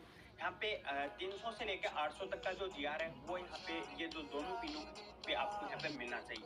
अब मान लीजिए आपने यहाँ पे जीआर चेक किया, अब जीआर में तीन कंडीशन बनती है, या तो आपको यहाँ पे जो जीआर है वो कंप्लीट देखने को मिल जाएगा, या फिर यहाँ पे जो जीआर है वो आपको बिल्कुल भी देखने को नहीं मिलेगा, यानी ओएल देखने को मिलेगा, या फिर ऐसा हो सकता है कि यहाँ पे जीआर आपको काफी हाई देखने को मिले, मतलब कि 2000 से ऊपर देखने को मिले, या फिर ऐसा हो सकता है कि जीआर आपको 100 या 120 के आसपास देखने को मिले। ये कंडीशन यहाँ पे बन सकती है। उस कंडीशन में आपको क्या करना है देखिए मैं आपको बता दूं। अगर आपको यहाँ पे कंप्लीट जीआर देखने को मिले 300 से 800 तो यहाँ पे जीआर कंप्लीट ओके है, इसमें कोई प्रॉब्लम नहीं है। लेकिन यहाँ पे अगर आपको जीआर मतलब काफी डाउन देखने को मिले, कम देखने को मिले, उस टाइम पे ये जो लाइन है वो लीकेज हो सकती है, इस लाइन में लगा कोई कैपेसिटर लीकेज हो सकता है जिसकी वजह से जो जीआर है वो डाउन आ जाता है, मतलब आपकी जो ये लाइन है ये लीकेज कंडीशन में चली जाती है। या फिर ऐसा ऐसा हो सकता है कि ये जो लाइन है कभी कभार इस लाइन पे लगा जो कैपेसिटर वो शॉर्ट हो जाता है और दोनों में से कोई एक लाइन यहाँ पे बीप करने लगती है, मतलब शॉर्ट हो जाती है। जब आप बीप बजर मोड पे चेक करेंगे दोनों को, तो यहाँ पे एक लाइन पे आपको बीप देखने को मिलेगा, एक पे आपको जीआर देखने को मिलेगा। ठीक है, उस टाइम पे आपको जो बीप जो लाइन कर रही है, जो शॉर्ट हुई है, उसको गाइस आपको रिपेयर करना है। कैसे रिपेयर करना है वो मैं आपको यहाँ पे बता दें। सबसे पहले आपको यहाँ पे जीआर चेक कर लेना। अगर गाइस आपको यहाँ पे जीआर कंप्लीट मिलता है तो ठीक है, अगर यहाँ पे आपको एक लाइन पे ओएल मिल रहा है, मतलब बिल्कुल ओएल मिला है, तो उस टाइम पे गाइस आपको सबसे पहले आप यहाँ पे देखेंगे तो यहाँ पे एक कॉइल लगा हुआ है जो कि आपको यहाँ पे नजर आ रहा होगा, एक यहाँ पे लगा हुआ है। सबसे पहले ये दो कॉइल आपको यहाँ पे नजर आ रही है, दोनों कॉइल्स को आपको चेक करना है। अगर यहाँ पे जीआर ना मिले, आपको सबसे पहले इस पॉइंट पे चेक करना है। इस पॉइंट पे अगर जीआर नहीं आया तो फिर इधर चेक करना है। अगर यहाँ पे जीआर नहीं आ रहा और इधर जीआर आ रहा है तो इस कॉइल को निकालना है। निकालने के बाद आपको यहाँ पे एक जंपर कर देना है। अदरवाइज आपको इसको रिप्लेस कर सकते हैं, आप इसको रिप्लेस कर सकते हैं। ठीक है, दोनों में सेम कंडीशन रहेगी, दोनों साइड पे आपको जीआर मिलना चाहिए। अगर एक साइड पे यहाँ पे जीआर नहीं मिल रहा और यहाँ पे मिल रहा है तो इसको निकाल के आपको जंपर कर देना है। ठीक है, ओएल कंडीशन यानी जीआर ना मिले उस टाइम पे। ठीक है, अगर आपने चेक किया कि यहाँ पे दोनों साइड पे कोई जीआर नहीं आ रहा, मतलब यहाँ पे भी जीआर नहीं है और यहाँ पर भी जीआर नहीं, यहाँ पे भी जीआर नहीं है, यहाँ पे भी जीआर नहीं, तो उस कंडीशन में आपको यहाँ पे एक ऑडियो की जो आईसी है वो नजर आ रही होगी। इसमें प्रॉब्लम रहती है जो कि मैं आपको आगे बताऊंगा कि कैसे आपको यहाँ पे चेक करना। ठीक है, ये मैंने आपको जीआर कंडीशन बताया, मतलब एक सबसे फर्स्ट जो स्टेप होता है उसके बारे में मैंने आपको यहाँ पे जीआर के बारे में बताया। ठीक है, अब मैं आपको जो ये लाइनें होती हैं ऑडियो सेक्शन के अंदर रिंगर की, उसके बारे में थोड़ा बता देता हूँ। उसके बाद हम आगे बात करेंगे कि क्या कैसे आपको चेक करना है। ठीक है, आपको यहाँ पे एक आईसी नजर आ रही होगी। आप यहाँ पे इसकी जो बोल है उसको काउंट कर सकते हैं, 4, 4, 8, 4, 12, 4, 16 बोल की एक आईसी आपको यहाँ पे नजर आ रही होगी और इसमें आपको काफी सारी लाइनें नजर आ रही है। अब आपको ऐसा लग रहा होगा कि ये कैसे हम ट्रेस करेंगे, क्या करेंगे। बिल्कुल ईजी कर दूंगा गाइस, बिल्कुल ईजी कर दूंगा। अगर आप ये वीडियो कंप्लीट देखेंगे तो ये वीडियो में आपको समझ में आएगा। अब देखिए, दो लाइन यहाँ से निकल के आउटपुट निकल रही है जो कि हमारे रिंगर सेक्शन के लिए काम करती है, रिंगर को ये बजाने का काम करती है। आपको नजर आ गया होगा जो आईसी से निकल के यहाँ पे काम करती है। ठीक है, इसके अलावा एक आपको रेड कलर की लाइन यहाँ पे नजर आ रही है, ये हमारी वीपीएस पावर होती है। वीपीएस पावर मतलब यहाँ पे आपको मैं दिखा दूं, ये वीपीएस की लाइन होती है। 4 वोल्टेज आपको यहाँ पे देखने को मिलेंगे। 3.7 से लेके 4.2 वोल्टेज आपको यहाँ पे देखने को मिलेगा, जो कि हमारे यहाँ पे बीक्यू आईसी से निकल के आ रहा है। अगर यहाँ पे बीक्यू आईसी ना लगा के अगर पीएमआई होता तो पीएमआई से भी ये जो वोल्टेज है वो निकल के यहाँ पे आता है। ठीक है, आप यहाँ पे देख सकते हैं ये हमारा बीक्यू आईसी है, जहाँ से ये वीपीएस इस कॉइल के थ्रू निकल रहा है और इस कैपेसिटर से निकल के सीधा इस आईसी के अंदर आ जा रहा है। क्योंकि ये आईसी है, इसको गाइस चाहिए वीपीएस पावर यानी वोल्टेज चाहिए, और वोल्टेज इसको हाई वोल्टेज चाहिए यानी 3.7 से लेके 4.2 वोल्टेज चाहिए। उस टाइम पे ये जो आईसी है ये अपना काम करेगी। अब कई बार क्या होता है कि ये जो लाइन है वीपीएस वाली लाइन, ये गाइस यहाँ पे ब्रेक हो जाती है। काफी सारे लोग इसको चेक करते हैं, यहाँ से ब्रेक हो जाती है और यहाँ तक तो आपको वोल्टेज देखने को मिल जाएगा, लेकिन वो आईसी के अंदर एंटर नहीं करेगी। आईसी के अंदर एंटर नहीं करेगा तो उस टाइम पे ये जो आईसी है वो एक्टिव नहीं होगी और आप कुछ भी करते रहें, आपका जो रिंगर है वो काम नहीं करेगा। तो इसके बारे में आपको आगे बताऊंगा, पहले आप समझ लीजिए। ये वीपीएस लाइन होती है जिसपे आपको 3.7 से लेके 4.2 वोल्टेज आपको यहाँ पे देखने को मिलेगा। ठीक है, और इसकी जीआर की बात करूँ तो 350 के आसपास इसका जो जीआर वो आपको यहाँ पे देखने को मिलेगा। अगर आपकी वीपीएस लाइन अगर कहीं पर भी फोन के अंदर शॉर्ट होती है तो यहाँ पर भी आपको शॉर्टिंग देखने को मिलेगी, तो उसको आपको पहले चेक कीजिए। ठीक है, इसके अलावा गाइज आप यहाँ पे देखेंगे 3 लाइनों के बारे में बता दिया। एक लाइन आपको यहाँ पे नीले कलर की नजर आ रही है, आप यहाँ पे देखेंगे ये वाली जो लाइन है, आपको दिखा दूं, ये वाली जो लाइन है ये यहाँ पे ऑडियो पीए की ईएन लाइन। ईएन लाइन का मतलब होता है ईएन अनेबल। अनेबल हमेशा गाइज किसी भी आईसी के अंदर इंटर कर रहा है तो वो डायरेक्ट सीपीयू से निकलता है। सीपीयू उस लाइन से कमांड देता है आईसी को कि अब आपको अपना जो वर्क है वो स्टार्ट कर दो, अब आपको अपना काम करना है। मान लीजिए आपने फोन के अंदर ऑडियो कोई भी आपने म्यूजिक को प्ले किया, जैसे आप प्ले करेंगे तो सीपीयू के पास एक जो सिग्नल होता है वो पहुंचेगा कि आपने ऑडियो को प्ले कर दिया, और सीपीयू वापस इस लाइन से होते हुए इस आईसी को बोलेगा कि आप साउंड निकालो, फोन के अंदर जो साउंड की वर्किंग है उसको अनेबल करो, मतलब ऑन कर दो। उसके बाद ये जो आईसी है वो अपना वर्क स्टार्ट करेगी। अगर ये लाइन ब्रेक हुई तो आपकी जो आईसी है वो ऑफ पड़ी रहेगी और आपकी जो फोन है उसके अंदर कोई भी साउंड देखने को नहीं मिलेगा। ठीक है, तो चलिए मैं आपको यहाँ पे दिखा देता हूँ। देखिएगा ये जो लाइन है वो यहाँ से होते हुए देखिए यहाँ पे लिखा है ऑडियो पीएन, जो कि डायरेक्ट यहाँ पे सीपीयू से निकल रहा है और इस बोल से निकल रहा है। इसके बारे में आपको समझ में आ गया होगा कि EN यहाँ पे कहाँ से आता है, CPU से निकल के आता है। और इसकी वोल्टेज की गाइज मैं अगर बात करूँ तो इस लाइन पे आपको 1.8 वोल्टेज देखने को मिलेगा ये IC निकालने के बाद। जब आप IC निकाल देंगे और जब आप फोन को ऑन करके चेक करेंगे तो 1.8 वोल्टेज यहाँ पे आपको देखने को मिलेगा। और GR की बात करूँ तो 300 से 800 तक का जो GR वो आपको यहाँ पे देखने को मिलेगा। अगर ये लाइन मिस हुई या यहाँ पे GR OL आया तो उस कंडीशन में गाइज आपका CPU से प्रॉब्लम रहता है। ठीक, तो मैं आपको बताऊंगा, एक बार आप समझ लीजिए। उसके बाद आपको दो लाइनें यहाँ पे और नजर आ रही होंगी, दोनों लाइनें आपकी यहाँ से PM से निकल रही है। यहाँ पे आप देखेंगे ये दो लाइन है, यहाँ पे अगर आप देखेंगे तो दो रजिस्टर आपको यहाँ पे नजर आ रहे होंगे जिन पे यहाँ पे लिखा हुआ है R2104 3K। 3K का मतलब होता है ये 3K यानी 3000K का यहाँ पे एक रजिस्टर लगा हुआ है। अगर ये रजिस्टर निकला या फिर इस रजिस्टर की वैल्यू चेंज हुई तो ये IC अपना वर्क करना, अपना जो वर्किंग है वो बंद कर देगी और ऑडियो के सेक्शन में प्रॉब्लम देखने को मिलेगी। अगर आप यहाँ पे जंपर कर देंगे 3K का लगा हुआ या आप यहाँ पे जंपर कर देंगे तो हो सकता है कि ऑडियो के अंदर आवाज आए लेकिन उसमें खटखटाहट आ सकता है, जो साउंड है वो बिल्कुल डाउन आ सकता है, बिल्कुल लो आवाज आ सकती है। तो ऐसी कंडीशन वो आपको देखने को मिल सकती है। यहाँ पे 3K लिखा हुआ है तो इसमें कुछ चेंज आ सकता है, लेकिन यहाँ पे 3K ही का है रजिस्टर वो लगाना है। कई बार क्या होता है कि ड्रॉप डाउन जब फोन हो जाता है तो उस टाइम पे या तो ये रजिस्टर निकल जाता है या फिर मैक्सिमम चांस के अंदर ही कॉइल निकल जाती है। ठीक है, और उसके बाद ऑडियो का जो सेक्शन है वो काम करना बंद कर देता है। तो इस पे आपको ध्यान देना है कि 3K का लगा हुआ है, अगर निकला हुआ है तो 3K का ही होना चाहिए। अगर इसकी वैल्यू चेंज हुई, आपको चेक करना है, वैल्यू चेंज हुई तो आपको इसको चेंज करना है। अब ये दो लाइनें कहाँ से आ रही है, ये लाइनें गाइज हमारी PM से निकल के आ रही है। मैं आपको दिखाता हूँ, आप यहाँ पे देखेंगे, देखिएगा। क्या आप मोबाइल रिपेयरिंग का फ्री कोर्स करना चाहते हैं? तो हम आपके लिए लेकर के आए हैं 5 दिन का ऑनलाइन मोबाइल रिपेयरिंग की कोर्सेज। तो अगर आप ज्वाइन करना चाहते हैं तो ज्वाइन नाउ बटन पे क्लिक करें और हमसे जुड़ें। तो हमने ये कोर्स इसलिए ऑर्गेनाइज किया है एवरीवन कि बहुत सारे लोग क्या होता है ऑनलाइन क्लासेस कहीं भी ज्वाइन कर लेते हैं और उन्हें अपने मन के लायक वहाँ नॉलेज नहीं मिलता है और उनके जो भी पैसे हैं, जो मनी है वो वेस्ट हो जाता है। तो इसीलिए हमने ये 5 डेज का फ्री कोर्सेज लॉन्च किया है। प्रीवियस भी हमारे कई सारे बैच चल चुके हैं जिससे कि दोनों लाइनें PM के अंदर इंटर कर रही हैं और PM के अंदर इंटर करने से पहले एक लाइन पे आप अगर यहाँ पे देखेंगे तो एक रजिस्टर भी लगा हुआ है। ठीक है, 0 ohms का यहाँ पे रजिस्टर लगा हुआ है। अगर ये रजिस्टर निकल जाता है तो इसको गाइज आप उठा के यहाँ पे जंपर कर सकते हैं। तो ये जो लाइनें इसके अंदर हैं जिसके बारे में मैंने आपको यहाँ पे बता दिया, अच्छे से आपको समझ में आ गया होगा कि कैसे आपको चेक करना है। तो सबसे पहले अब चलिए अब हम बात करते हैं कि कैसे आपको चेक करना है। तो सबसे पहले गाइज आपको यहाँ पे GR चेक कर लेना। GR आपको यहाँ पे मिलना चाहिए 300 से 800। ठीक है, और GR चेक करने के बाद आपको यहाँ पे कंप्लीट GR मिल रहा है या फिर OL आ रहा है तो यहाँ पे ये दो कॉइल को आप चेक करना है।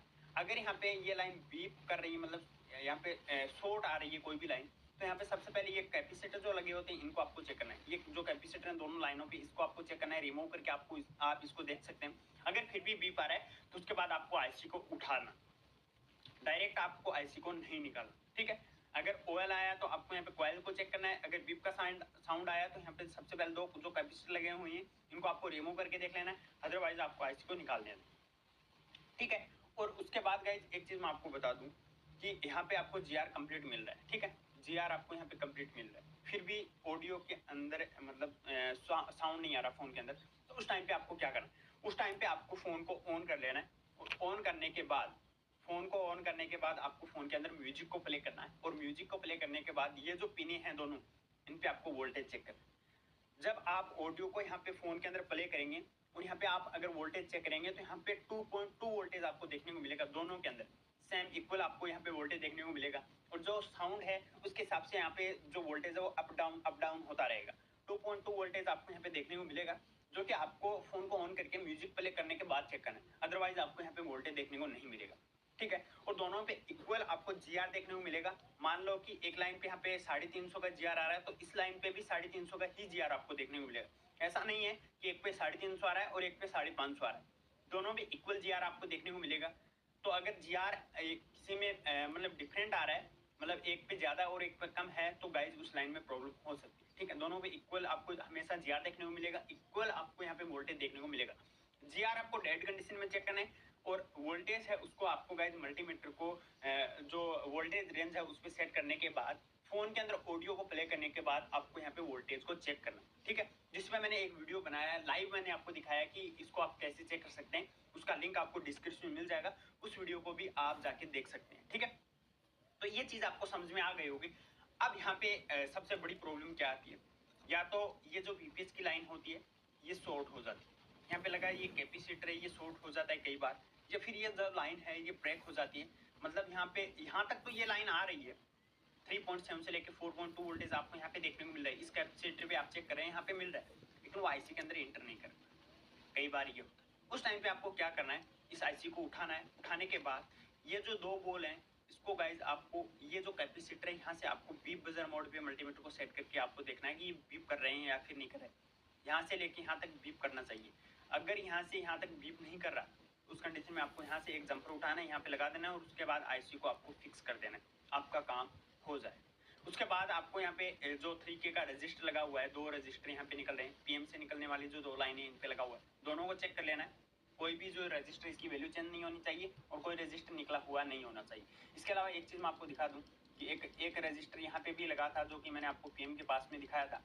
ये रजिस्टर अगर निकला, ये रजिस्टर यहाँ पे लगा हुआ है, ये निकला तो फिर प्रॉब्लम आएगी। ये 0 ओम का रजिस्टर है, आर यहाँ पे आप देख सकते हैं R10 लिखा हुआ है, तो इसको आप डायरेक्ट भी कर सकते हैं, ठीक है। उसके बाद आपको क्या चेक करना है, फिर भी ऑडियो के अंदर मतलब ऑडियो नहीं बज रहा, इस आईसी को निकाल लेना है। निकालने के बाद आपने यहाँ पे इसका तो जीआर चेक कर लिया, वीपीएस लाइन आपने चेक कर लिया, वीपीएस लाइन ओके आ रही है, और दोनों को आपको इसको भी चेक कर लिया कि पीएम से निकलने वाली ये दोनों लाइनें बिल्कुल ओके हैं। आप यहाँ पे देखेंगे यहाँ पे भी एक रजिस्टर या कॉइल लगा हुआ है, कॉइल हो सकता है ये छोटी वाली कॉइल, तो ये अगर निकली तो ये लाइन ब्रेक हो जाएगी, फिर प्रॉब्लम करेगी। तो इसको भी आपको डायरेक्ट करके देख लेना है कि कहीं ये निकला तो नहीं है। इसको आपको बीप बजर मोड पे आपको चेक कर लेना, दोनों साइड से बीप आना चाहिए, ठीक है। अब आपने यहाँ पे ये दोनों लाइनें चेक कर ली, वीपीएस चेक कर लिया, ये लाइन भी चेक कर ली। उसके बाद आपको क्या चेक करना है, उसके बाद आपको ईएन चेक करना है, आईसी को उठाना है और यहाँ पे 1.8 वोल्टेज चेक करना है और 300 से 800 जीआर चेक करना है। अगर यहाँ पे 1.8 वोल्टेज आपको देखने को ना मिले या फिर कोई भी जीआर आपको देखने को ना मिले, तो उस टाइम पे गाइस डायरेक्ट आपको यहाँ पे सीपीयू को रिवॉल्व करना है। सीपीयू को आपको यहाँ पे रिवॉल्व करना है, इस बॉल से वहां तक कंटिन्यूटी आनी चाहिए। ये जो बॉल है ये अगर ड्राई हुई या फिर मिस हुई तो उसके बाद यहाँ पे आपका ईएन सिग्नल जनरेट नहीं होगा और आपका जो ऑडियो का सेक्शन है वो अनेबल नहीं होगा। इसलिए अगर वहाँ पे 1.8 वोल्टेज या फिर कोई भी जीआर देखने को नहीं मिल रहा है तो उस टाइम पे आपको सीपीयू को उठाना है और रिवॉल्व करना है, ठीक है। तो इस टाइम पे आपको सीपीयू को रिवॉल्व करना है, समझ में आपको आ गया होगा। तो सबसे पहले आपको क्या करना है, नॉर्मली अगर हम बेसिक देखें तो सबसे पहले अगर आपने यहाँ पे जीआर वोल्टेज चेक कर लिया, यहाँ पे अगर जीआर आ रहा है वोल्टेज नहीं आए तो उस टाइम पे गाइस आपको इस आईसी को उठाना है और इसको रिप्लेस करना है। अगर जीआर आ रहा है वोल्टेज नहीं बन रहा तो इस आईसी को आपको चेंज करना है। अगर जीआर और वोल्टेज दोनों यहाँ पे बन रहे हैं तो फिर भी ऑडियो नहीं काम कर रहा तो उस टाइम पे आपको ईएन को चेक करना है। ईएन पे अगर वोल्टेज या जीआर ना मिले तो आपको ये फिर तिरछा फिरछा जैसे ऐसे करते हैं तो डिस्प्ले फ्लिकरिंग करने लगता है। कभी कभी ये डिस्प्ले में जो स्क्रीन है वो स्टक हो जाती है, यानी कि टच काम नहीं करती और कुछ देर बाद रीस्टार्ट हो जाता है। तो इस फ़ोन में जो प्रॉब्लम होती है वो लोग ज़्यादातर मानते हैं कि सीपीयू से होती है। तो इस फ़ोन को हम रिपेयर करेंगे और देखेंगे कि जो प्रॉब्लम है वो हमारी कहाँ से निकलती है, ठीक है। तो फ़ोन अभी ऑन कंडीशन में देख सकते हैं डिस्प्ले फ्लिकरिंग कर रही है और ये फ़ोन ऑन भी होता है, प्रॉपर बात भी कराता है, सब कुछ कराता है। जैसे जेब में दबाव आएगा उसके बाद ये प्रॉब्लम आ जाती है, कुछ देर बाद ये रीस्टार्ट हो जाएगा, ठीक है। तो इस फ़ोन को हम रिपेयर करेंगे, देखेंगे कि ये प्रॉब्लम सॉल्व हो पाती है या नहीं हो पाती है। तो फ्रेंड बताना चाहूँगा ये ज़्यादातर प्रॉब्लम हमारे लिए देखने के लिए मिलती है तो एमआई के फ़ोनों में ही देखने के लिए मिलती है। तो और जो रेडमी 10 सीरीज थी उसमें तो बहुत ज़्यादा प्रॉब्लम देखने के लिए मिली। एक तो पोको का एक्स सीरीज X3 उसमें और ये रेडमी का 10 सीरीज में ये तो बहुत ही ज़्यादा प्रॉब्लम देखने के लिए मिली। तो हमने फ़ोन को ओपन कर लिया, यहाँ पर मदरबोर्ड नहीं निकल रहा, तो पहले चलो कोई नहीं, इसके जो कैमरे हैं उसको हम निकालने के बाद उसके बाद निकाल के देख लेंगे, क्योंकि ये सेट मुझे लगता है कि पहली बार ही खुल रहा है, इसमें शायद कुछ काम तो हुआ नहीं है। तो हमेशा याद रखें जब कभी भी काम करें तो कैमरे को तो पहले निकाल के उल्टा करके रखें उसके लेंस को, उसमें डस्ट नहीं जाए, क्योंकि कैमरे पे डस्ट जाने के बाद थोड़ा सा प्रॉब्लम करने लगता है, ठीक है। तो इसकी मदरबोर्ड को हम निकाल लेते हैं। मदरबोर्ड निकाल लिए, मदरबोर्ड बिल्कुल फ्रेश कंडीशन में है, अभी कुछ भी इस फ़ोन में नहीं हुआ है। तो और देख लेते हैं इसकी शील्ड कैसे निकल जाएगी। CPU की तरफ से। तो हम सबसे पहले इस फ़ोन का जो CPU है उसको रिवॉल्व करेंगे। अगर CPU रिवॉल्व करके हो गया तो ठीक है, नहीं तो हम जाएंगे इसकी स्टोरेज आईसी, इसमें eMMC हो या UFS हो जो भी है, ठीक है। इसमें रैम लगा हुआ है, तो रैम के साथ अगर स्टोरेज आईसी लगा हुआ होता है तो वो 153 होता है, BJ 153 ही होता है, ज़्यादातर देखने के लिए मिलता है। तो पहले हम CPU की शिल्डों को कट कर लेते हैं और देख लेते हैं इसमें ये प्रोसेसर है वो मीडियाटेक का है या फिर क्वालकॉम का है, शायद मीडियाटेक का है। तो कोई नहीं, इसकी थोड़ा सा शिल्ड कट करना पड़ेगा, बाकी शिल्ड ज़्यादा कट करने की ज़रूरत नहीं है, कटा हुआ ऐसा ही है। और बताना चाहूँगा ये फ़ोन हमारे लिए विदाउट पेस्टेड लग रहा है, यानी कि इसमें जो आईसी लगी हुई है वो पेस्टेड नहीं है ऐसा लग रहा है। मगर कभी कभार ऐसा भी होता है कि हम फ़ोन को रिपेयर करते हैं, यानी कि आईसी निकालते हैं, तो आसपास हमारे लिए पेस्ट दिखाई नहीं देता है, मगर आईसी पेस्टेड होता है, यानी कि जो आईसी के नीचे पैड होते हैं उसके अंदर पेस्ट निकलता है, मगर बाहर की तरफ नहीं होता है। तो ऐसे भी कुछ देखने के लिए मिलते हैं, तो देख लेंगे अगर पेस्टेड है तो कोई बात नहीं, क्योंकि ज़्यादातर एमआई के लेटेस्ट जितने भी फ़ोन है वो पेस्टेड होती हैं। तो अब इसमें नहीं है तो वो बात अलग है, अगर होता है तो वो भी ट्राई कर लेंगे। तो उसको हम आईसी को किस तरीके से निकालेंगे तो वो भी आपको पता चल जाएगा। तो शिल्ड को यहाँ पर मैंने कट दिया, माइक्रोस्कोप के नीचे आ गए फ्रेंड। यहाँ पर आप ध्यान से देखिएगा, हम जो CPU निकालने की प्रोसेस करेंगे स्टार्ट, और इसमें रिवॉल्विंग कैसे करना है, क्या क्या सब कुछ बताने वाला हूँ, ठीक है। तो देख सकते हैं यहाँ पर ग्लू नहीं है बाहर की साइड, बेशक ये पेस्टेड हो, अगर हमारे लिए लग नहीं रहा है तो हम इसे स्क्रैपर से ही निकालेंगे। ट्वीजर की हाय मदद लकी, से हम क्या उठाने की तुम कोशिश नहीं मेरी करेंगे, बॉयफ्रेंड ट्राई कर बनोगे? सकते हैं ट्वीजर से उठता है तो ठीक है, नहीं तो हम स्क्रैपर से उठाएंगे, क्योंकि हमने कभी कभार देखा है कि आईसी के आसपास पेस्टेड नहीं होता है मगर वो पेस्टेड होता है। तो साइडों से हम प्लग पेस्ट डाल देते हैं, और इसका टेस्ट करने का ये भी तरीका है कि आप प्लग पेस्ट डालेंगे साइड से तो आर पार दूसरी साइड में निकल जाता है, वो भी आप ट्राई कर सकते हैं। तो नहीं तो आप स्क्रैपर से उठा दो। बहुत सारी ट्रिकें हैं, अगर आपको लगता है इस तरीके का कि ये पेस्टेड आईसी है मगर पेस्ट बाहर नहीं लग रहा है, तो आप साइड से एक तरफ से प्लग पेस्ट डालो और उसके बाद हीट करेंगे तो वो दूसरी तरफ या फिर चारों तरफ निकल जाएगा। तो इस तरीके से ये ट्राई कर सकते हैं, ठीक है। तो हम स्क्रैपर की मदद से इसके CPU को निकालेंगे। यहाँ पर बड़े ध्यान से आपको काम करना होता है, जैसे जितने भी एमआई के फ़ोन होते हैं उसके मदरबोर्ड में प्रॉब्लम तो आती नहीं है, जैसे कि हीट होने से, ओवर हीट होने से सेट फूल, मदरबोर्ड फूल जाना, फिर आईसी खराब हो जाना, ऐसा तो मेरे लिए लगता नहीं है। इसमें जो प्रॉब्लम आई है 10 सीरीज में, मुझे लगता है कि कंपनी ने जो शोल्डर पेस्ट यानी कि पीपीटी यूज़ किया है वो अच्छा यूज़ नहीं किया है, उसकी वजह से ये प्रॉब्लम आई। मदरबोर्ड में तो ऐसा कुछ होता नहीं है कि आ, जो ड्राई हो जाता है, तो वो मुझे लगता है पीपीटी का ही प्रॉब्लम है। तो यहाँ पर हमने आईसी को निकाल लिया है।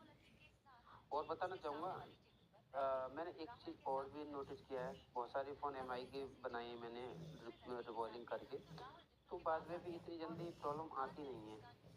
तो मुझे लगता है कंपनी ने जो पीपीटी यूज़ किया है वो अच्छा यूज़ नहीं किया हो, शायद मेरा मानना ये है।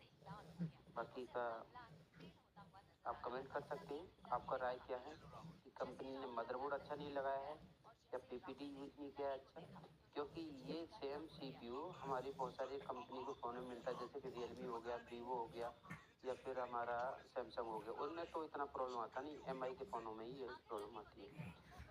तो यहाँ पर मैंने टेम्परेचर लो करने के लिए थोड़ा सा शोल्डर ले लिया और उसके बाद चारों तरफ बॉलों पर लगा दे रहा हूँ।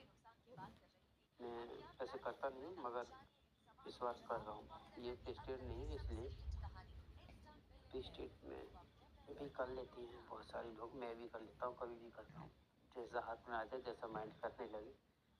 तो यहाँ पर मैं जो पेस्ट यूज़ कर रहा हूँ वो रिलाइव का यूज़ कर रहा हूँ, और यहाँ पर हम डिसोल्डरिंग से इसके पैड को क्लीन करेंगे।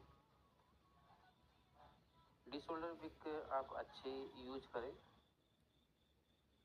करीब अच्छा जो आता है वो 100-120 रुपये का आता है और अच्छा रिजल्ट होता है। इसका जो वायर होता है वो बहुत मुलायम होता है, यानी कि सॉफ्ट होता है। एक हार्ड वाला आता है, एक जो सस्ते वाले थे वो अच्छे से काम नहीं करते, उसमें तो पैड भी निकल जाते हैं।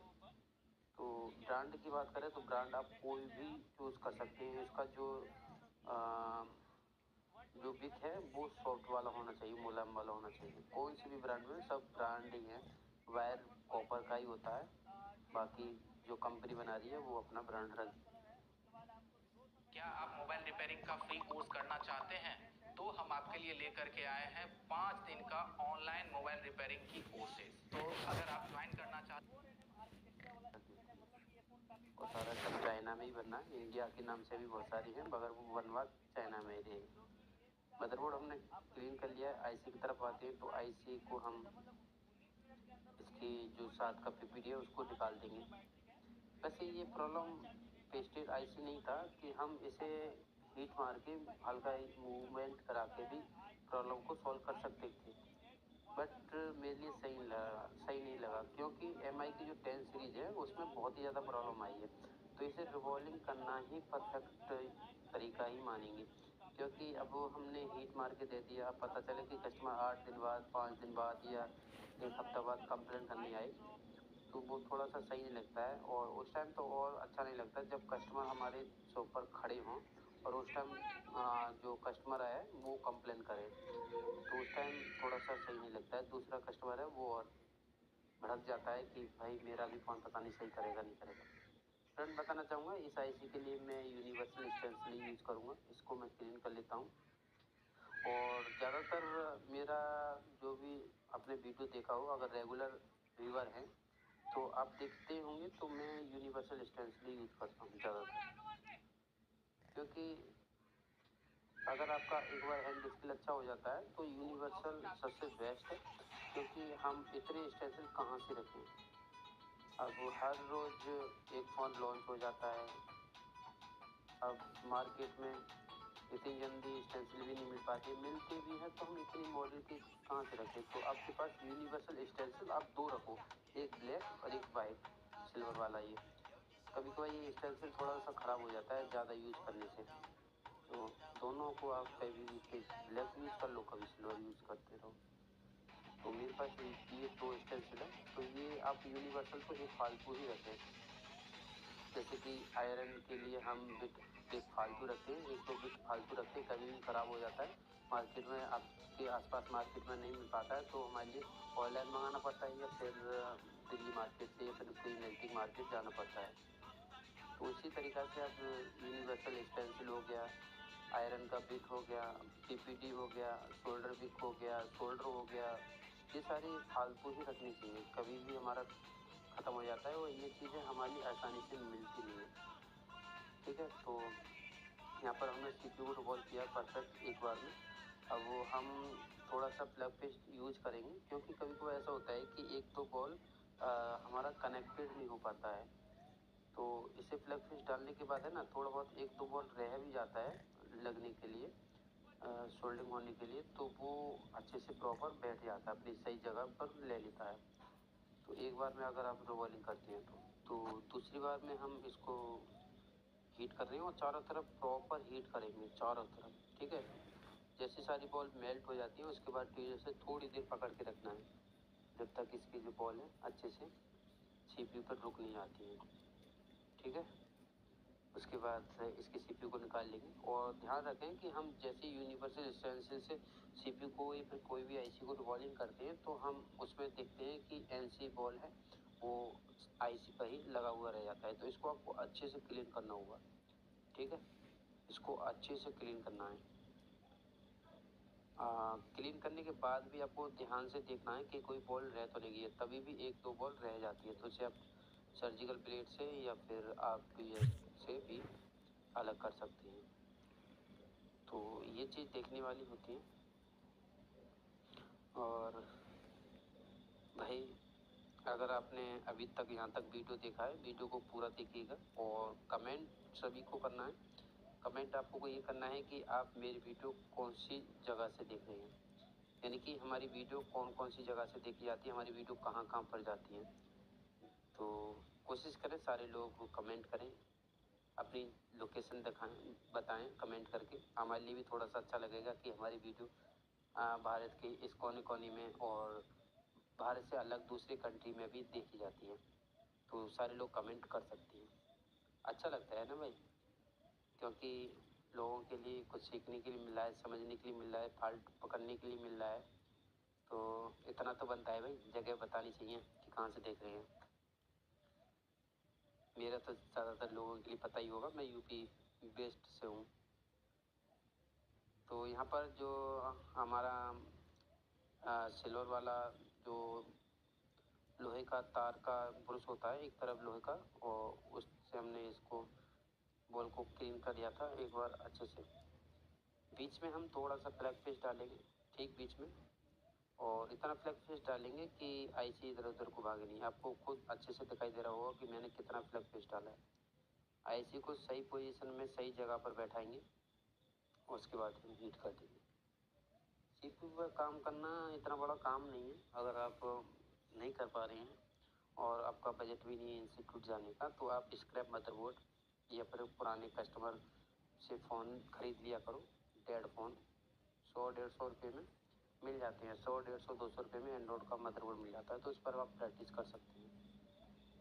एक चीज़ ध्यान रखें, कभी भी आप स्क्रैप मदरबोर्ड या फिर कस्टमर से फ़ोन लेते हैं तो उससे आप ये ना सोचें कि इस फ़ोन को मैं चालू करके दूसरे फ़ोन में बेच दूँ। तो ये चीज़ ना करें, कभी को फंदा पड़ जाता है, वो फ़ोन चोरी का हो या फिर जैसे भी हो, तो उसको आप स्क्रैप में ही यूज़ करें। सेट को ऑन कंडीशन में ना करें। आईसी हमारा हीट हो गया, चारों तरफ प्लग पेस्ट है वो निकल गया। थोड़ा सा हम हिला के देख लेते हैं, अभी रह गया थोड़ा सा, चारों तरफ से मूव हो गई। अभी देखते हैं, करते हैं। अब हो गया, हल्का सा मूव कराना होता है और प्लग पेस्ट चारों तरफ निकल जाता है। ठीक है, परफेक्ट, देख सकते हैं परफेक्ट ही आईसी बैठी है। अब देखते हैं हमारा फ़ोन जो डिस्प्ले फ्लिकरिंग का प्रॉब्लम या फिर स्टक हो रहा था, वो प्रॉब्लम सोल्व होगा या नहीं होगा। थोड़ा देर के लिए मदरबोर्ड ठंडा होने के लिए रखेंगे, करीब 30 सेकंड। अभी तो जाड़े का मौसम है, तो ठंडा हो चुका है। फ़ोन को ऑन करके देख लेते हैं, ट्राई करते हैं फ़ोन में जो प्रॉब्लम थी वो सॉल्व हो पाई है या नहीं हो पाई है। अगर नहीं हो पाई है तो क्यों नहीं हो पाई है, अब हम क्या कर सकते हैं।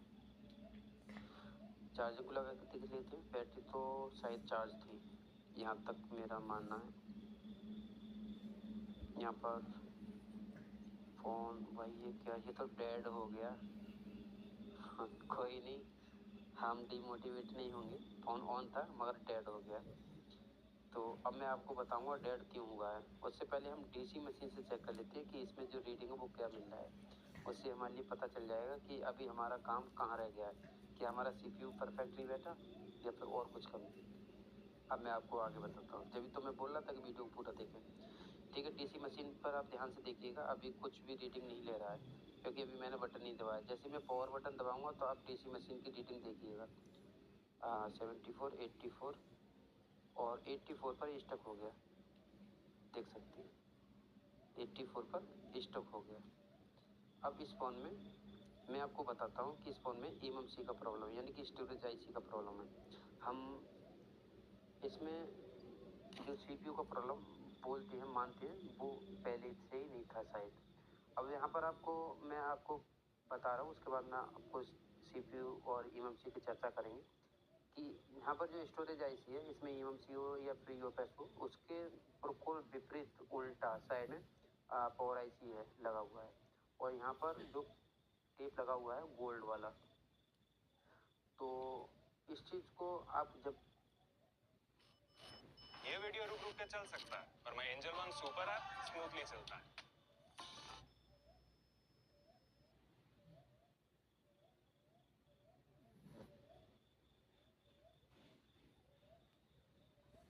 जब कभी भी करते हैं, यानी कि नीचे कोई भी आईसी है और उस पर आप काम कर रहे हैं हीटिंग का, और उसके सीध ऊपर अगर इस तरीके का सिल्वर टेप या फिर गोल्ड टेप लगा हुआ है तो उसको हटा दें। कभी को ऐसा होता है कि हम आईसी को निकालते हैं, हीट करते हैं, तो जो ऊपर आईसी लगा हो उस पर हीट लग जाता है, वो ऊपर को जो टेप है वो खींच लेता है, यानी कि वो आईसी डिस्कनेक्ट हो जाती है। तो ये चीज़ आपको ध्यान रखना है कि उस आईसी के पीछे कोई आईसी तो नहीं, अगर है तो उस पर टेप तो नहीं लगा हुआ। अगर टेप लगा हुआ है तो आपको टेप हटा देना है, टेप नहीं लगा हुआ है तो कुछ भी नहीं करना है। तो यहाँ पर मैंने टेप को हटा दिया है, देख सकते हैं बिल्कुल सीट पीछे पावर आईसी लगा हुआ था। तो इसकी शील्ड को हम निकाल लेते हैं, शील्ड को कट करेंगे, उसके बाद हम इसकी स्टोरेज आईसी को रिपेयर करेंगे। इसमें 153 ही होगा क्योंकि रैम लगा हुआ है। अब मैं आपको बताता हूँ और चर्चा करते हैं कि इस फ़ोन में जो प्रॉब्लम थी वो सीपीयू की थी या फिर स्टोरेज आईसी की थी। तो इस चीज़ को अंदाज़ा लगाना बहुत ही मुश्किल है। हम या फिर कोई भी इंस्टीट्यूट वाला हो, हम अंदाजे से काम करते हैं।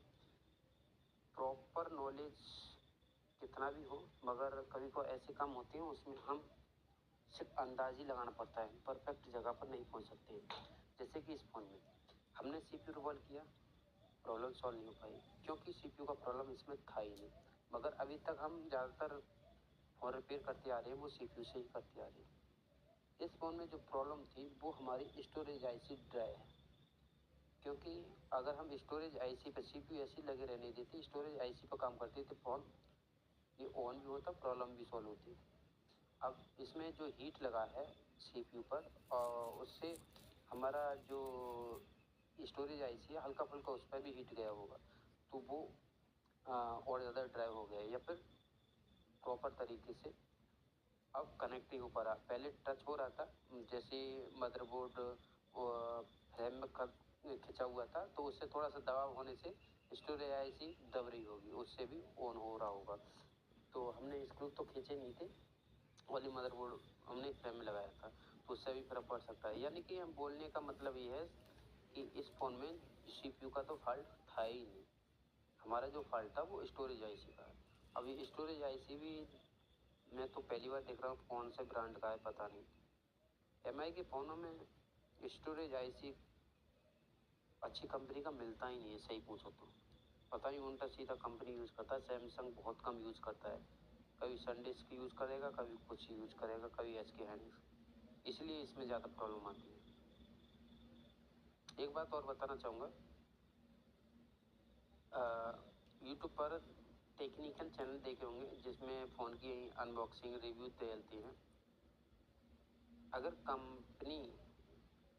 अगर कोई भी कंपनी है वो डूबी हुई है, वो उन लोगों से सजेशन लेगी कि हमारे फ़ोन में क्या प्रॉब्लम है, हम क्या कर सकते हैं। आज वो कभी भी इस चीज़ को नहीं समझते हैं, नहीं जानते, उनको नॉलेज ही नहीं है। सबसे अच्छी नॉलेज तो होती है मोबाइल टेक्नीशियन को, उनसे पूछा करें कि भाई हमारे फ़ोन में क्या प्रॉब्लम है, मार्केट क्यों डाउन जा रही है, वो बताएंगे सही बात। मगर ऐसा कुछ है नहीं, वो यूट्यूबर लोगों से जो प्रमोशन करते हैं, फ़ोन का रिव्यू देते हैं, अनबॉक्सिंग करते हैं, उनसे पूछते हैं, उन्हें क्या क्या पता है। अब हमारे लिए पता है इस फ़ोन में ये स्टोरेज आईसी सही नहीं लगा रहे, सीपीयू ड्राई हो रहा है, डेड हो रहा है, बैटरी जल्दी ख़राब होती है। मार्केट में एमआई के फ़ोनों में भी बैटरी डलनी आती है बस, और किसी कंपनी में बैटरी डलने नहीं आती। तो डूबेगी भाई कंपनी। बहुत सारी इंडिया की कंपनी थी, उनका नाम पता ही नहीं है, क्यों नहीं है, उन्होंने गलती करी। जैसे कि माइक्रोमैक्स था, उसमें स्टोरेज आईसी एमएमसी का फॉल्ट आता था, शायद D310 108 पता नहीं, बहुत सारे मॉडल थे। फ्लैशिंग करने पे ही डेड हो जाते, वो ऑन ही नहीं होते। तो उसी तरीके से इसमें एमआई के फ़ोनों में स्टोरेज आईसी कभी कंपनी की अच्छी कंपनी की यूज नहीं करते, कंप्लेन आती है। आज के टाइम पे एमआई का काम है इतना डाउन हो गया, मार्केट है वो डाउन हो गया। इससे अच्छा तो बहुत सारी ब्रांड हैं आज के टाइम पे, बहुत ज़्यादा अच्छा ग्रो कर रही हैं। तो ठीक है, हम इस आईसी को रिवॉल्विंग कर लेते हैं और फिर लगाएंगे, देखेंगे प्रॉब्लम सॉल्व होगी या नहीं होगी। प्रॉब्लम सॉल्व होना चाहिए। हाँ, एक चीज़ और बताना चाहूँगा, इस वीडियो में काफ़ी टाइम हो गया बोलते बोलते। अगर इस फ़ोन में जो अभी रेटिंग देखा था हमने डीजी पर 84 पर स्टक था, अगर ये रेटिंग हमारा 150 के आसपास पर स्टक होता तो रैम का प्रॉब्लम होता। कुछ रेटिंग आपको थोड़ा सा बता देता हूँ, स्टक वाली रेटिंग। अगर 100 से नीचे की रीडिंग पर स्टक है तो उसमें स्टोरेज आईसी का प्रॉब्लम है, eMMC हो या UFS हो। अगर उस फ़ोन में किसी दूसरे फ़ोन में या फिर उसी फ़ोन में अगर 150 पर 50 के आसपास की रीडिंग या फिर 200, 180, 140 यानी कि 100 से प्लस होगा, 150 के आसपास होगा, उस रीडिंग पर स्टक है तो वो फॉल्ट होता है रैम का। और उस फ़ोन में रैम लगा हुआ होता है, ज़्यादातर देखने के लिए मिलता, अधिकांश देखने के लिए मिलता है। जो 100 की रेटिंग पर स्टक होगा तो उस फ़ोन में रैम अलग लगा हुआ होगा, तो उसमें रैम का प्रॉब्लम बनता है। कभी को ऐसा भी होता है कि eMMC में उसमें रैम नहीं लगा हुआ और 150 के आसपास की रेटिंग में सेट स्टक है, तो वो फॉल्ट eMMC का ही होता है। मगर वो फ़ोन रिपेयर बहुत कम चांस होते हैं रिपेयर होने के, क्योंकि उसका जो eMMC में रैम लगा हुआ है, रैम का पार्ट जुड़ा हुआ है, वो ख़राब हो जाता है। आप UEFI EasyTech में देखेंगे तो उसमें स्टोरेज, सॉफ्टवेयर सब कुछ दिखाएगा, मगर फ़ोन ऑन नहीं होगा। तो उसमें कभी को ऐसा भी होता है कि रैम का पार्ट है वो ख़राब हो जाता है। रोलिंग तो हो गया ठीक है, नहीं तो वो बहुत ही कम चांस होती है। मगर जिस फ़ोनों में रैम अलग है और 150 के आसपास की रेटिंग मिल रहा है तो उसमें रैम चेंज कर दो, रिबॉलिंग कर दो तो हो जाता है। तो इसमें 100 से नीचे की रेटिंग थी, तो ये 99 100% नहीं बोल सकते, 99% फ़ोन रिपेयर होगा और ऑन भी होगा, सक्सेस भी होगा। कोई नहीं, हमारा जो स्टोरेज है वो यहाँ पर रिवॉल्विंग हो चुका है, निकालेंगे और बैठा देंगे इसको, देखेंगे फ़ोन में प्रॉब्लम थी वो ठीक होगी या नहीं होगी इस बार। और मुझे यहाँ तक उम्मीद है वो होने का ही है, क्योंकि हम कोई भी फ़ोन रिपेयर करते हैं और हमारे लिए पता चलने लगता है कि हमने फ़ोन रिपेयर किया है और उसमें क्या रेटिंग थी और कैसे सॉल्व हुआ, किस काम करने पर, तो हमारे लिए अंदाज़ा होता रहता है। यहाँ पर थोड़ा सा कंपनी के थ्रू ही ऐसा लग रहा है कि गड्ढा सा हो रहा है, जो ट्रैक है वो डैमेज हो, मगर ऐसा नहीं है। इसमें डिजाइनिंग ही कुछ इस तरीके से कंपनी ने की हुई है। पेस्टेड तो है नहीं कि ट्रैक टूटने का कोई मतलब ही नहीं बनता। ये मदरबोर्ड में से ट्रैक टूटी हुई है तो ये 153 जो आईसी होती है उसमें बहुत ज़्यादा एनसी पिन होती है, तो ये उखड़ ही जाती है। इससे घबराने की ज़रूरत नहीं है। इससे বঢ়িয়া লাগিল, কিমান হ'ল দাদা? दुगने तिगने बिट टूटे हैं ना, उसके बाद भी ये फ़ोन ऑन होगा, क्योंकि इसमें एनसी पिन बहुत ज़्यादा होती है। तो इसको हम बैठा देते हैं और देखेंगे प्रॉब्लम सॉल्व होगी, होनी चाहिए। पता नहीं आईसी भी तो पता नहीं कौन सी कंपनी का है, MI नई नई आईसी ऐड करता है।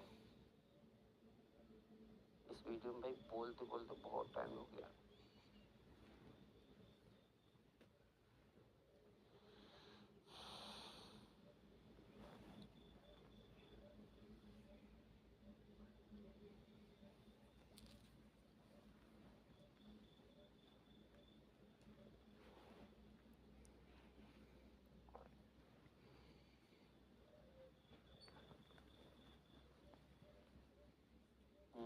बैठ गया है, थोड़ा सा मैंने मूव करा दिया है आईसी को,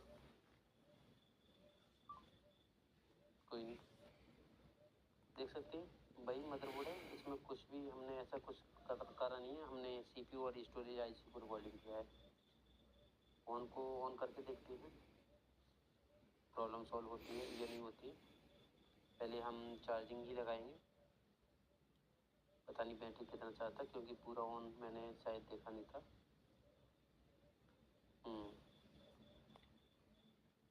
लोगो आया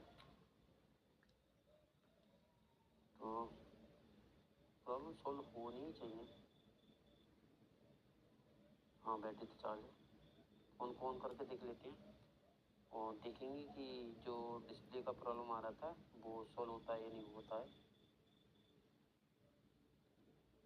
तो बताना चाहूँगा जो लोग CPU रिपेयरिंग कर देते हैं, रिवॉल्विंग कर देते हैं, उसके बाद भी सेट ऑन नहीं होता है या फिर डेड और हो जाता है, तो आप ट्राई कर सकते हैं उसकी स्टोरेज आईसी को भी रिवॉल्विंग करें, क्योंकि जो फ़ोन है वो दोनों चीज़ों से मिलकर चलता है। वैसे 3 आईसी होती है, पावर, CPU और स्टोरेज। वो कोई भी कंपनी का हो फ़ोन, कोई भी ब्रांड हो, कोई भी कंपनी का इसमें CPU लगा हुआ हो। फ़ोन हमारा सेकंड लोगों में चला गया तो पूरा ऑन होगा ही होगा। तो देखेंगे प्रॉब्लम फिर से तो नहीं आएगी। ऑन हो गया, टच भी काम कर रहा है।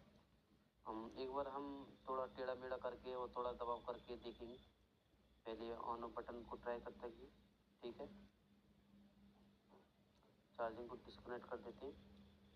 सही है, अभी तो वर्किंग में कोई प्रॉब्लम नहीं है। थोड़ा सा हम दबाव देते हैं मदरबोर्ड को। दबाव देंगे। थोड़ा सा हम दबाव देते हैं मदरबोर्ड को।